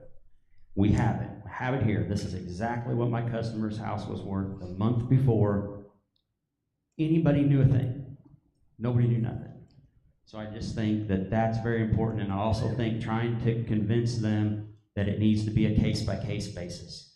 Sure, it's a unified development plan, but it's just not really fair in some situations. I think this situation needs to state that everybody's value should be determined then. And I'm pushing, and I pushed last night, that 1 mile is gonna cut the largest majority of everybody out. If you have any of these apps like Onyx Hunt, or I don't know, any of them that will allow you to see the properties and then draw a radius, draw a circle, see what a 1 mile circle is, you can move that center around the different areas that they're proposing to put this and find out how it just cuts through all the backyards in Parker Settlement, St. Phillips, Copperline. I mean, it'll gather a few houses, but everybody that's really paying the price is getting cut out. So I think we need to push for 2 miles or 3 miles.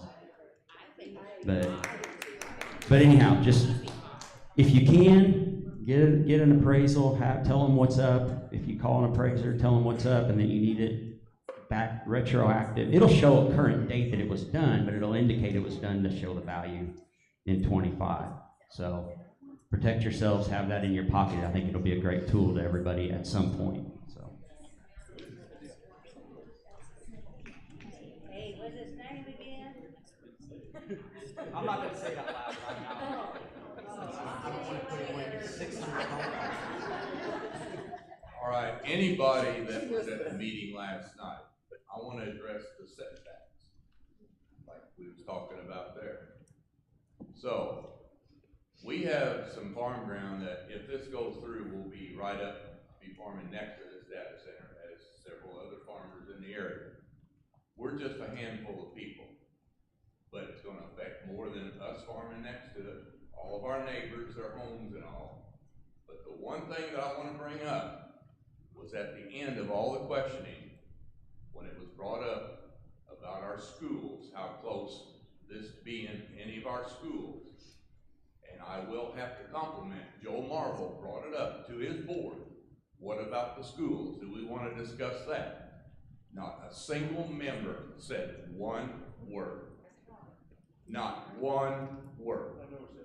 They did not want to address that last night because they knew good and well if they would have said a certain number from this area, not that I want one anywhere in Posey County, we don't want one here, but if they would have said a number, say 1 mile, 2 miles, that would have meant there could have been no data center here whatsoever. They wouldn't address that. We need to push that, people.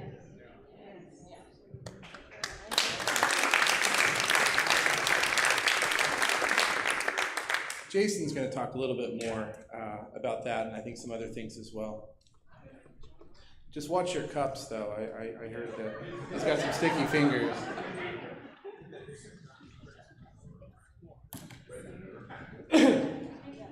Hi, I'm Jason Knapp.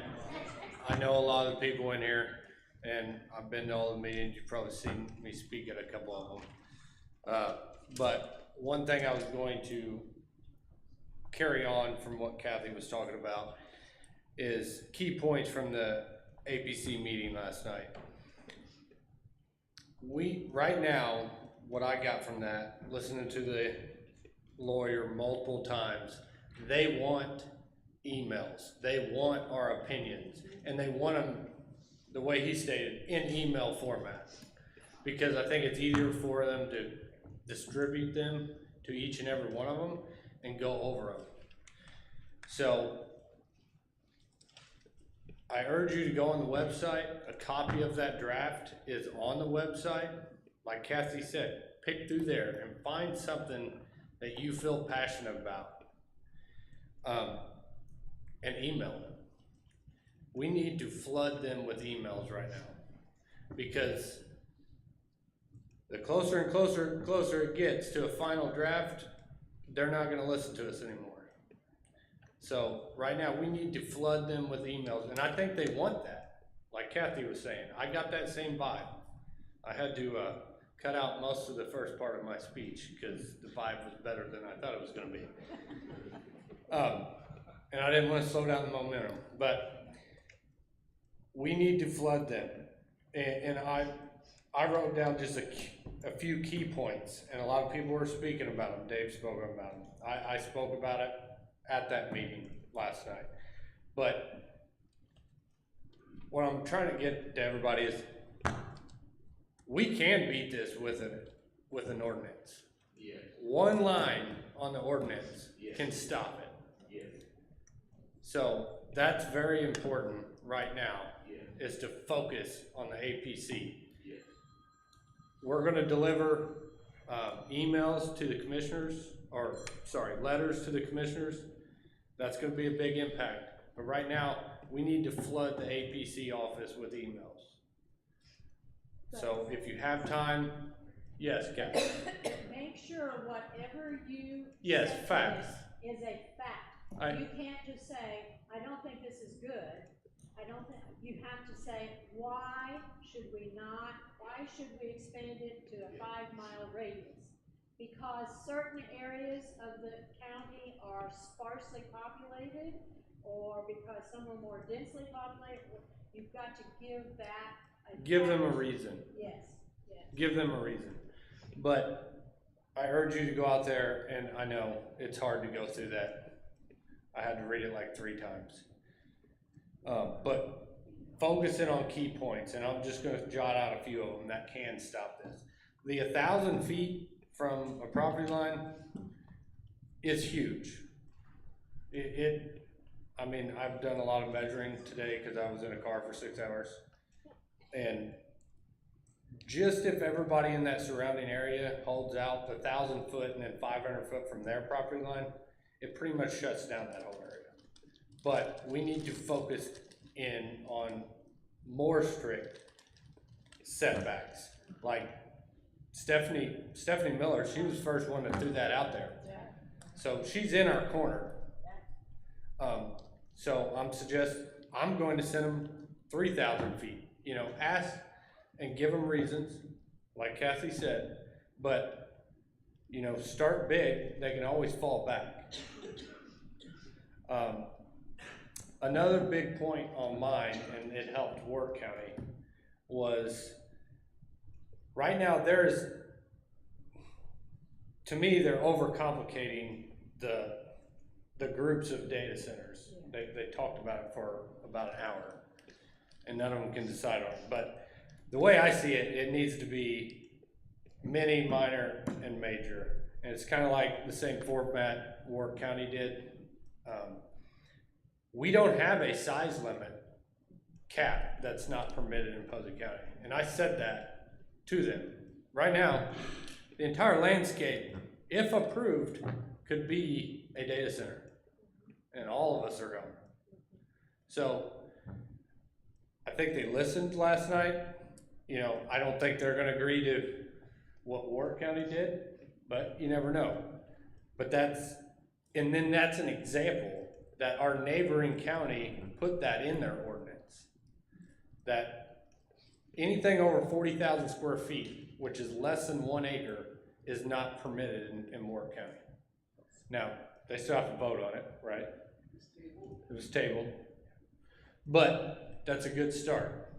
I mean, that's some of those one line item pieces in an ordinance that can stop it. The other thing that I didn't get in the details, but the way I was going to send them and read it is that in Posey County, no data center 40,000 square feet and above are permitted within 15 miles of school. I've been researching, and part of the problem is there's not enough data out there, and they don't really have a leg to stand on that, well, I think 2 miles is good enough. And that's a good argument with them. I mean, I was planning on a little bit of back and forth last night, but they were very adamant about they were just gonna take it in and then talk about it later. So that's. How many buildings would be, how many 40,000 square foot buildings on one campus? Okay, so, yeah, sorry. My wording does have, it's in the lines that any and all buildings of 40,000 square feet of gross area. So it can be 20 buildings, but it can't be over 40,000. Total or per? Do what? You want to specify whether that's total or per? It's total. Total. You have to say that. Yes. It's in my details, Kathy. Calm down. The devil's in the details. I know you've told me that multiple times. And that scares us all from sending an email. And then you have to define school. Do what? Well, sorry. I wish I had my other paper. It's over there. I'll give the details now, Kathy. I'm crazy, right? I give you.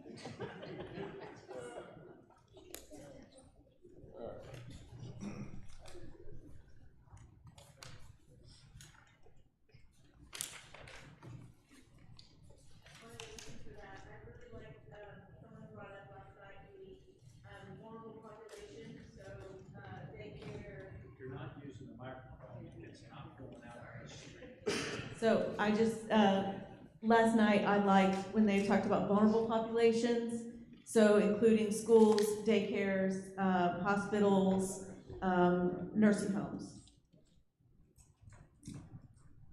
And those people,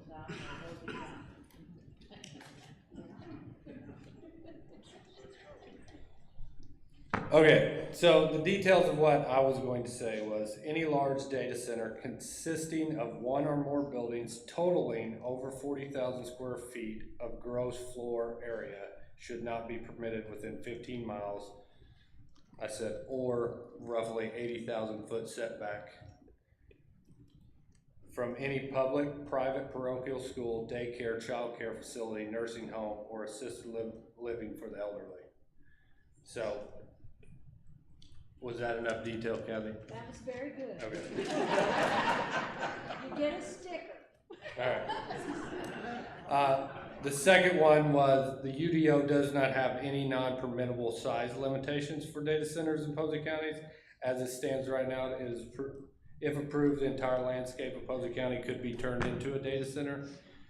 And I said, like other local counties agree, I personally believe that any data center consisting of one or more buildings totaling over 40,000 square feet of gross floor area should not be permitted within the boundaries of Posey County.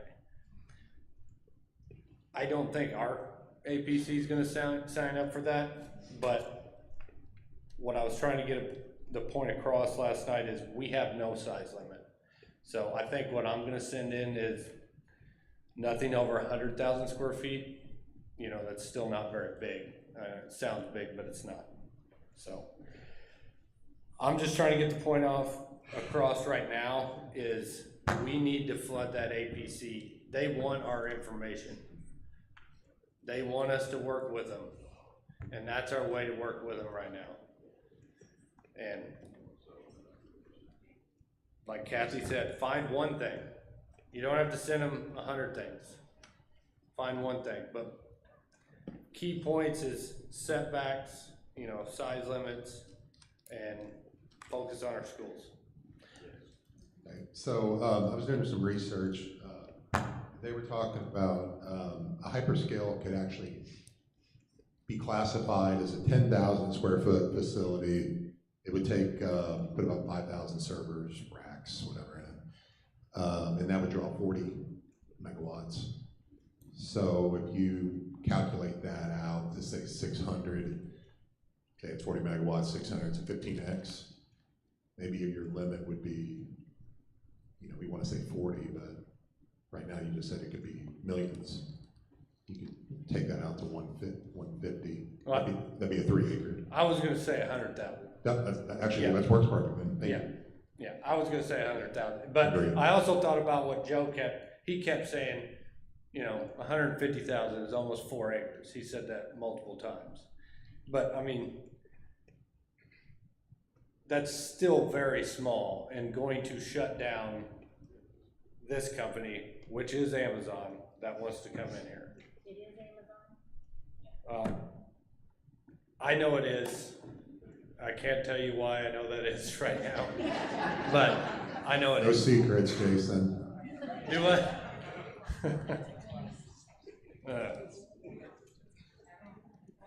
But it could be out on the news very soon, so.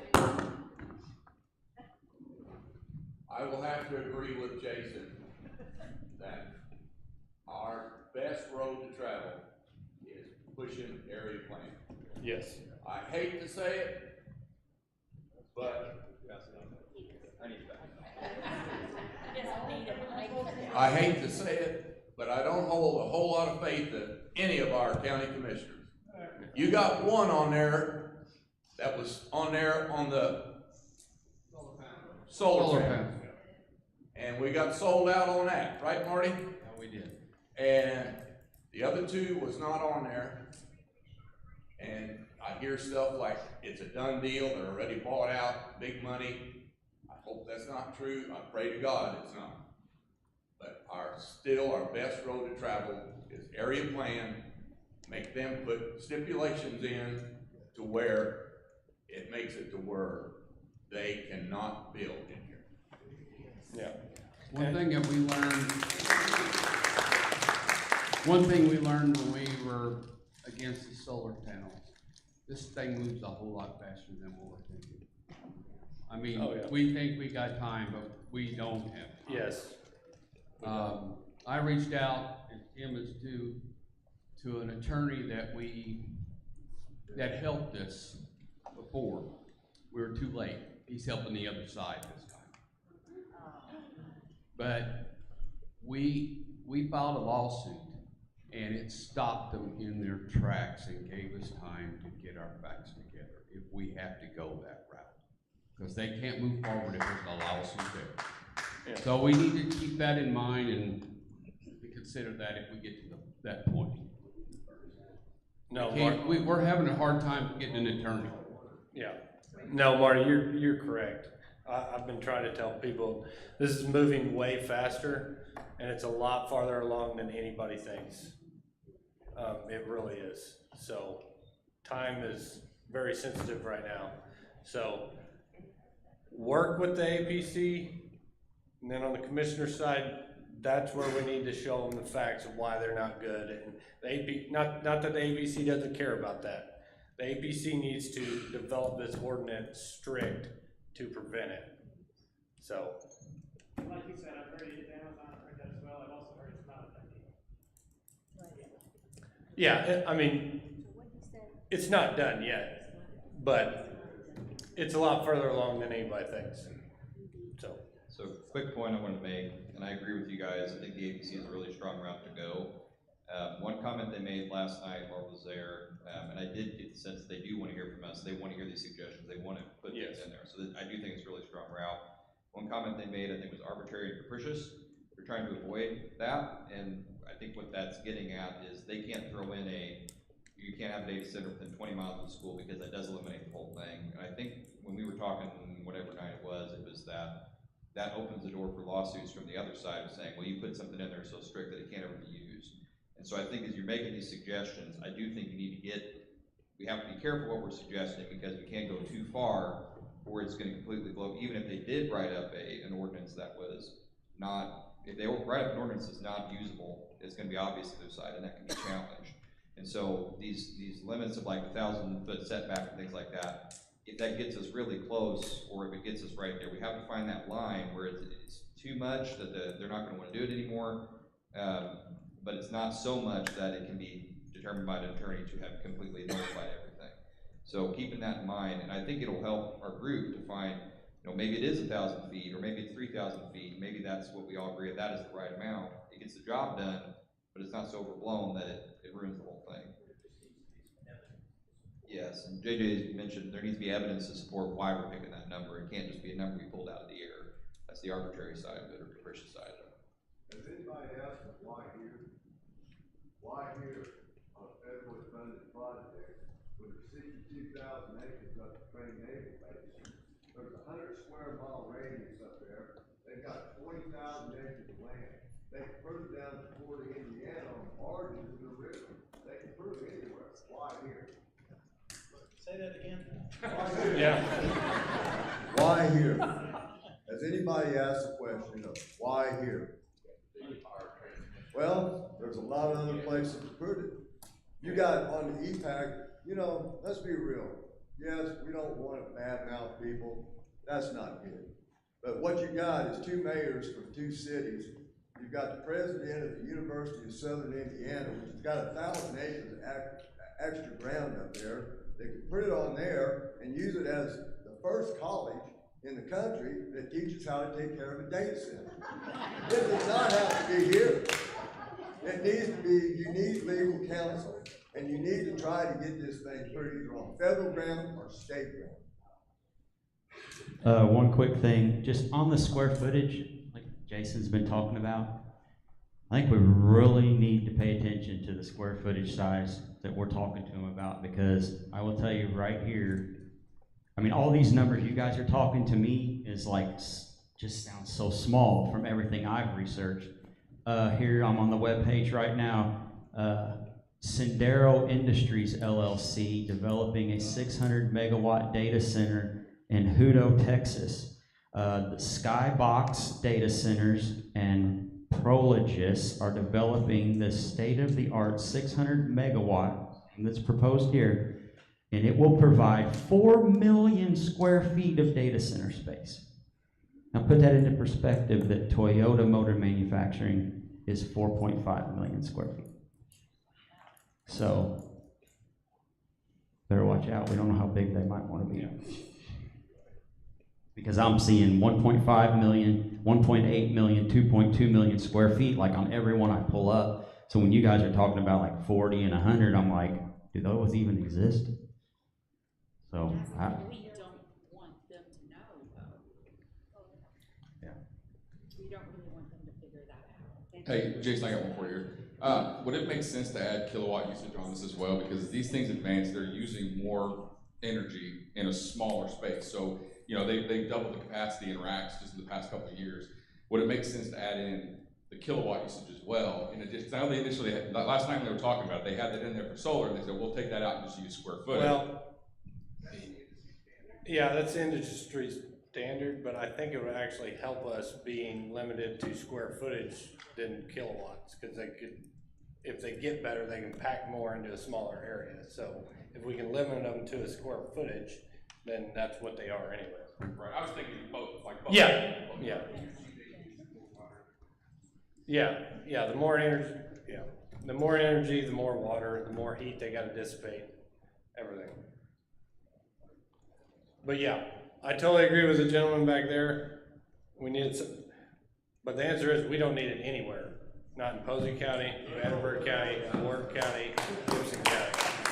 Because it's gonna affect everybody, no matter where it is. My personal opinion, why they want it right there, they have 2 transmission lines that intersect right through both properties that they've already, are pretty close, and the high pressure gas line, so that they can run natural gas generators. I mean, like I've told a lot of people, I think this has been in the works a lot longer than anybody thinks. CenterPoint's been involved way longer than anybody thinks, and they've talked back and forth and developed this plan. And now they're trying to push forward with it, so. Yeah. Has anybody put together a map yet of the assumed properties we think are under contract? I mean, I could show you if we had a map to put up, but I can show you personally. How much ground do they have? Last time I figured it up is roughly about 560 purchase agreed upon. They don't want to go further north now, they approached me Thursday, so they want to go north and down the road. I didn't hear you, Paul. Sorry. Me Thursday, they called me and my sister-in-law and my one landlord, that are going north, want to go north and down the road more. Yeah, because they already have some ground on the north side of Downing, all the way out to St. Peter's Church. Yeah, and this is all just purchase agreed upon. They don't own the ground yet. I'm just saying, if it gets approved, it goes all the way around Myron Razor's house, so you know where Myron lives. Yeah. Yeah. What I'd like to add on top of that, Jason, is what maybe people don't realize is all these people we're talking about that have sold out, they really don't have no money. They have They have agreements, purchase agreements, or whatever however you want to word it. And if this falls through, these people that think they got all this money coming, they're not going to get it. I don't know what the legal print is on their contracts. I haven't seen one. I think Jason maybe has, but there has no money been paid out yet at this point. There, some contract that I've seen, you know, there was a signing bonus of $50,000 that got escrowed. So if it goes through, they would just take that off the total price. I mean, it's a very one-sided contract, the ones I've seen. But they haven't sold their ground. It's just purchase agreed upon. They've signed, so if it does go through, they get X amount of dollars per acre. So, any other questions? It is almost 8 o'clock. We still have a couple more things to chat about, so, we have it here. I think it might actually already be 8 o'clock, but I'm always hesitant to cut off the questions because it's such a good source of information for all of us. Maybe we'll do 2 more, and then Chris is going to talk about some youth opportunities, and then I'll finish us out really quickly, but I know we're bumping up against bedtime for some.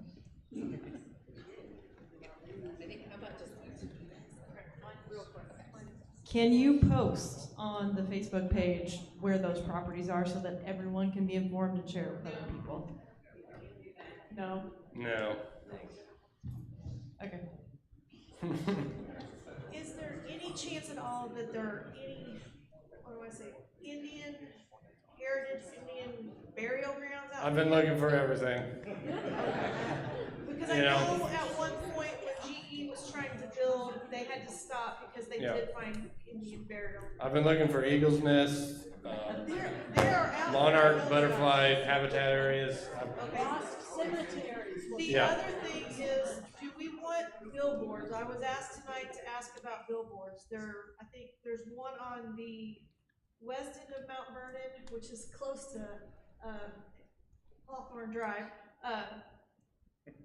So anyway, they're $560. We can put up no data centers for Posey County. And then there's one at I think it's around Harbortown. that there should be one out there?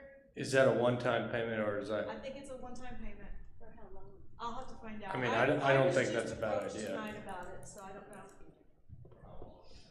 Yeah, do you know how long? I will find out more about it. Okay. And let you guys know. Yeah, I mean, we'd definitely be interested. Okay. I mean, we've already talked about making bigger signs and a billboard would be even better. Yeah. Hey Jason, Yeah. can I ask a question? So in this ordinance, is there anything that we can add into it as far as the school situation? Because Well, when I listened to all that. There's last nothing in night- there currently, but. So if we I don't email, know. we can maybe put that in? I think, I took what Dave said earlier is, I think they're going to talk about that, but I don't think they wanted to talk about that night. Yeah. Okay. And I might be wrong, Dave, so don't yell at me. No, Jason, I think they wanted to talk about it amongst themselves before the next public meeting. Yeah, I think they did not want to talk about it right there in front of us that night. Good or bad. Well, to the lady back here that said she'd never get up and say anything, I never thought I would either. But standing outside in 108 degrees for an hour before I got in the door, I decided that a good friend of mine said, get up there and do your thing. So Yeah. whether I made sense last night or not, I don't know. But I'm passionate about this preschool up here, and I'm passionate about South Terrace. So. Yeah. Well, I'll be honest, this isn't how I normally have been, but, you know, once I've started doing it, it's gotten easier every time. So regarding the school, what I would do is just see if any of the other Indiana counties put something in there, just to see. We know, what's that? Yeah, precedence is already there, so. I was looking up some of that, riding in the car today. I think the greatest one I found was like 2 miles or 2.5 miles. Which anything would be good, but that's the only thing I found right now.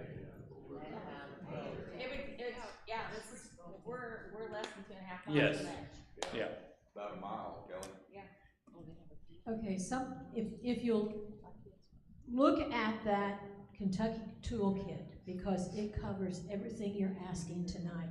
What they have done and what we could ask for, because if we can go to other states, as you said, precedent, where's JJ? Precedent, in Kentucky, they say cannot be located on prime farmland or farm or state importance, of farm and state importance. Another thing that can argument would be, out in the Great Plains, some of you know about this, there is the largest North American underground aquifer. I can't say it, it's an Indian name. Ogallala, you may know that.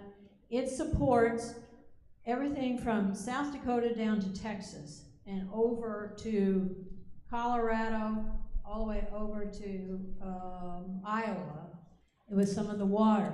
Now, farmers have been getting a lot of heat for many, many years because they were using that for irrigation. It has been reduced. There are 7 of these mega plants proposed that would tap into that aquifer. It would not take long if they're pulling millions of gallons every year for that to be depleted.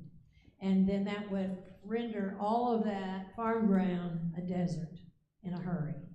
So an argument could be to propose, or a question to propose to commissioners would be, if that thing should go and happen over there, where is the wheat and corn to be raised?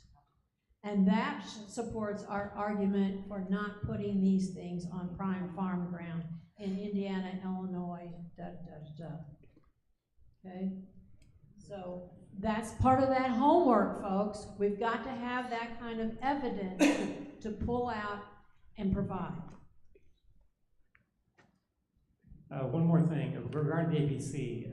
One of the members of the APC, the member who was appointed by the mayor, is actually stepping down and moving out of the state in about 2 weeks.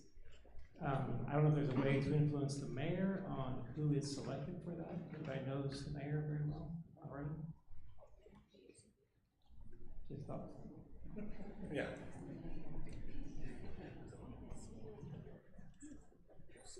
All right, good evening. I got railroaded into organizing a youth group with a free Freddy's Burger the other day. Jeff. So we found out that our voting age 30 and down is down 15%. So I think it's a good idea to start educating our youth in a little bit of government knowledge, where they can go, what they can do, the voices that can be heard. So here the next few days, we should have some more information out on a venue. I have some area politicians lined up to help speak to our children, young teens. It can be adults, it doesn't matter. So just be watching Facebook. We'll put a different type of page up so it's easier to designate which group is meeting, what day and what place.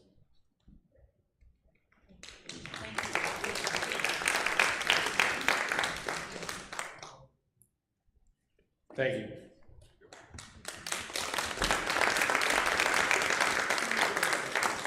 Okay, I'm just gonna finish us up with a few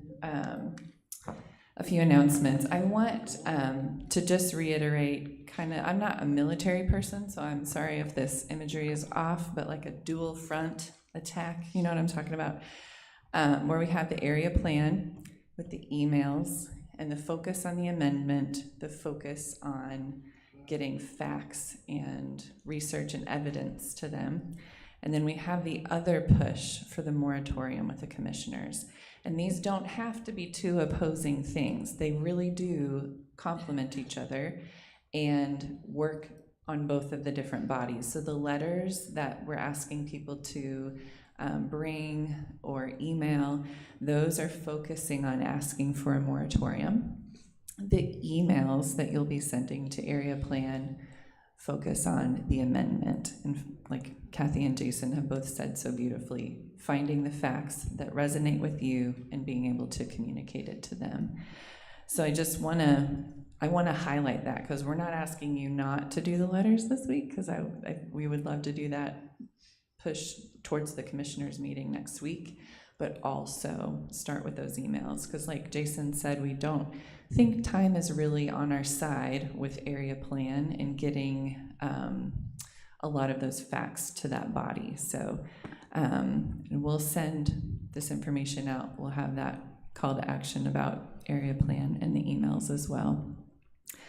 I have a box outside for letters. I'm getting a lot in my email, so if you send them to me, I'll print them and put them in that collection as well. Sunday we'll be here from 3 to 5. Some of us will have computers and a printer, so if you need help with anything, you can come during that time. If you have it and want to bring it and you don't need any help, we'll have the box as well.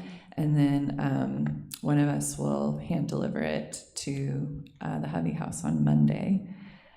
And then the commissioners meeting is Tuesday the 4th at 9.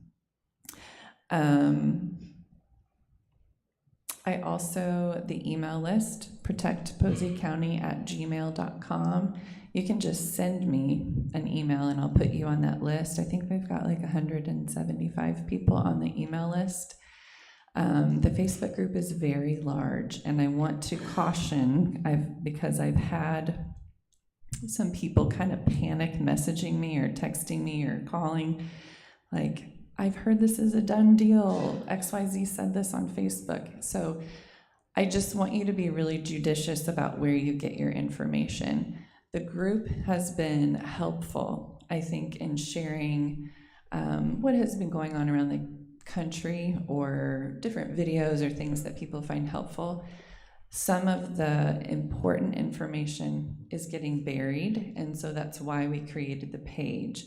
And the page has this as the profile picture or something. And that's where the meeting information is going to be. There were Jessica Duvall, I think she I think she left already, but she did a lot of great graphics and information last week, breaking down some of the ordinance information in just a picture. So if you follow that page, that can be helpful, whereas you don't have to kind of dig through the Facebook group.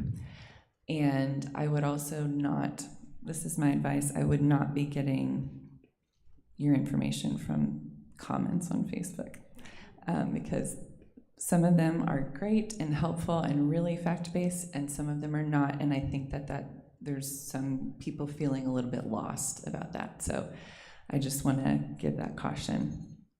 Okay. Oh, also on Sunday, I forgot to mention, Jessica made some coloring pages for kids. So if you have kids, like I might bring my kids in the afternoon and there's a coloring page. They can even write, if they're, writing age or older, they could write a little note, and we'll include that in our box of letters for the commissioners also. Friday morning, we're gonna have we've got, I don't know, maybe like 4 or 5 people who signed up for the community engagement team. We're gonna do a call, a Google Meet, so that we don't have to all meet somewhere with all my kids running around at the same time. We're gonna do a call, and we're gonna talk about some of this strategy for hitting the community, right? I haven't told Ryan about this, so Ryan's gonna be on the call. But to talk about getting flyers out. Do we need to kind of divide the county up into zones? I've been trying to gather information about where we can hold different events, and what the cost is, what the restrictions are. So like, if we want to have a picnic at a park and invite people out from the community to discuss stuff, or if we want to target a certain neighborhood or township or whatever. So we're going to kind of brainstorm that day and get people some assignments. So if you're interested in that, you can let me know, or email or text or whatever. I'm also still working on large signs. I got a quote, 3 foot by 6 foot, $47, 4 foot by 8 foot, $58. So if you're interested in that, you can let me know about that too. Billboards on my list, got it on my list. And I think that's it. So I really appreciate you all being here. So next Monday we'll do volunteer meeting, 6 p.m. I'm just making these plans for everybody. Monday, 6 p.m. And we'll be here for the letters Sunday, commissioners meeting Tuesday morning. I think that's all for next week. Yep.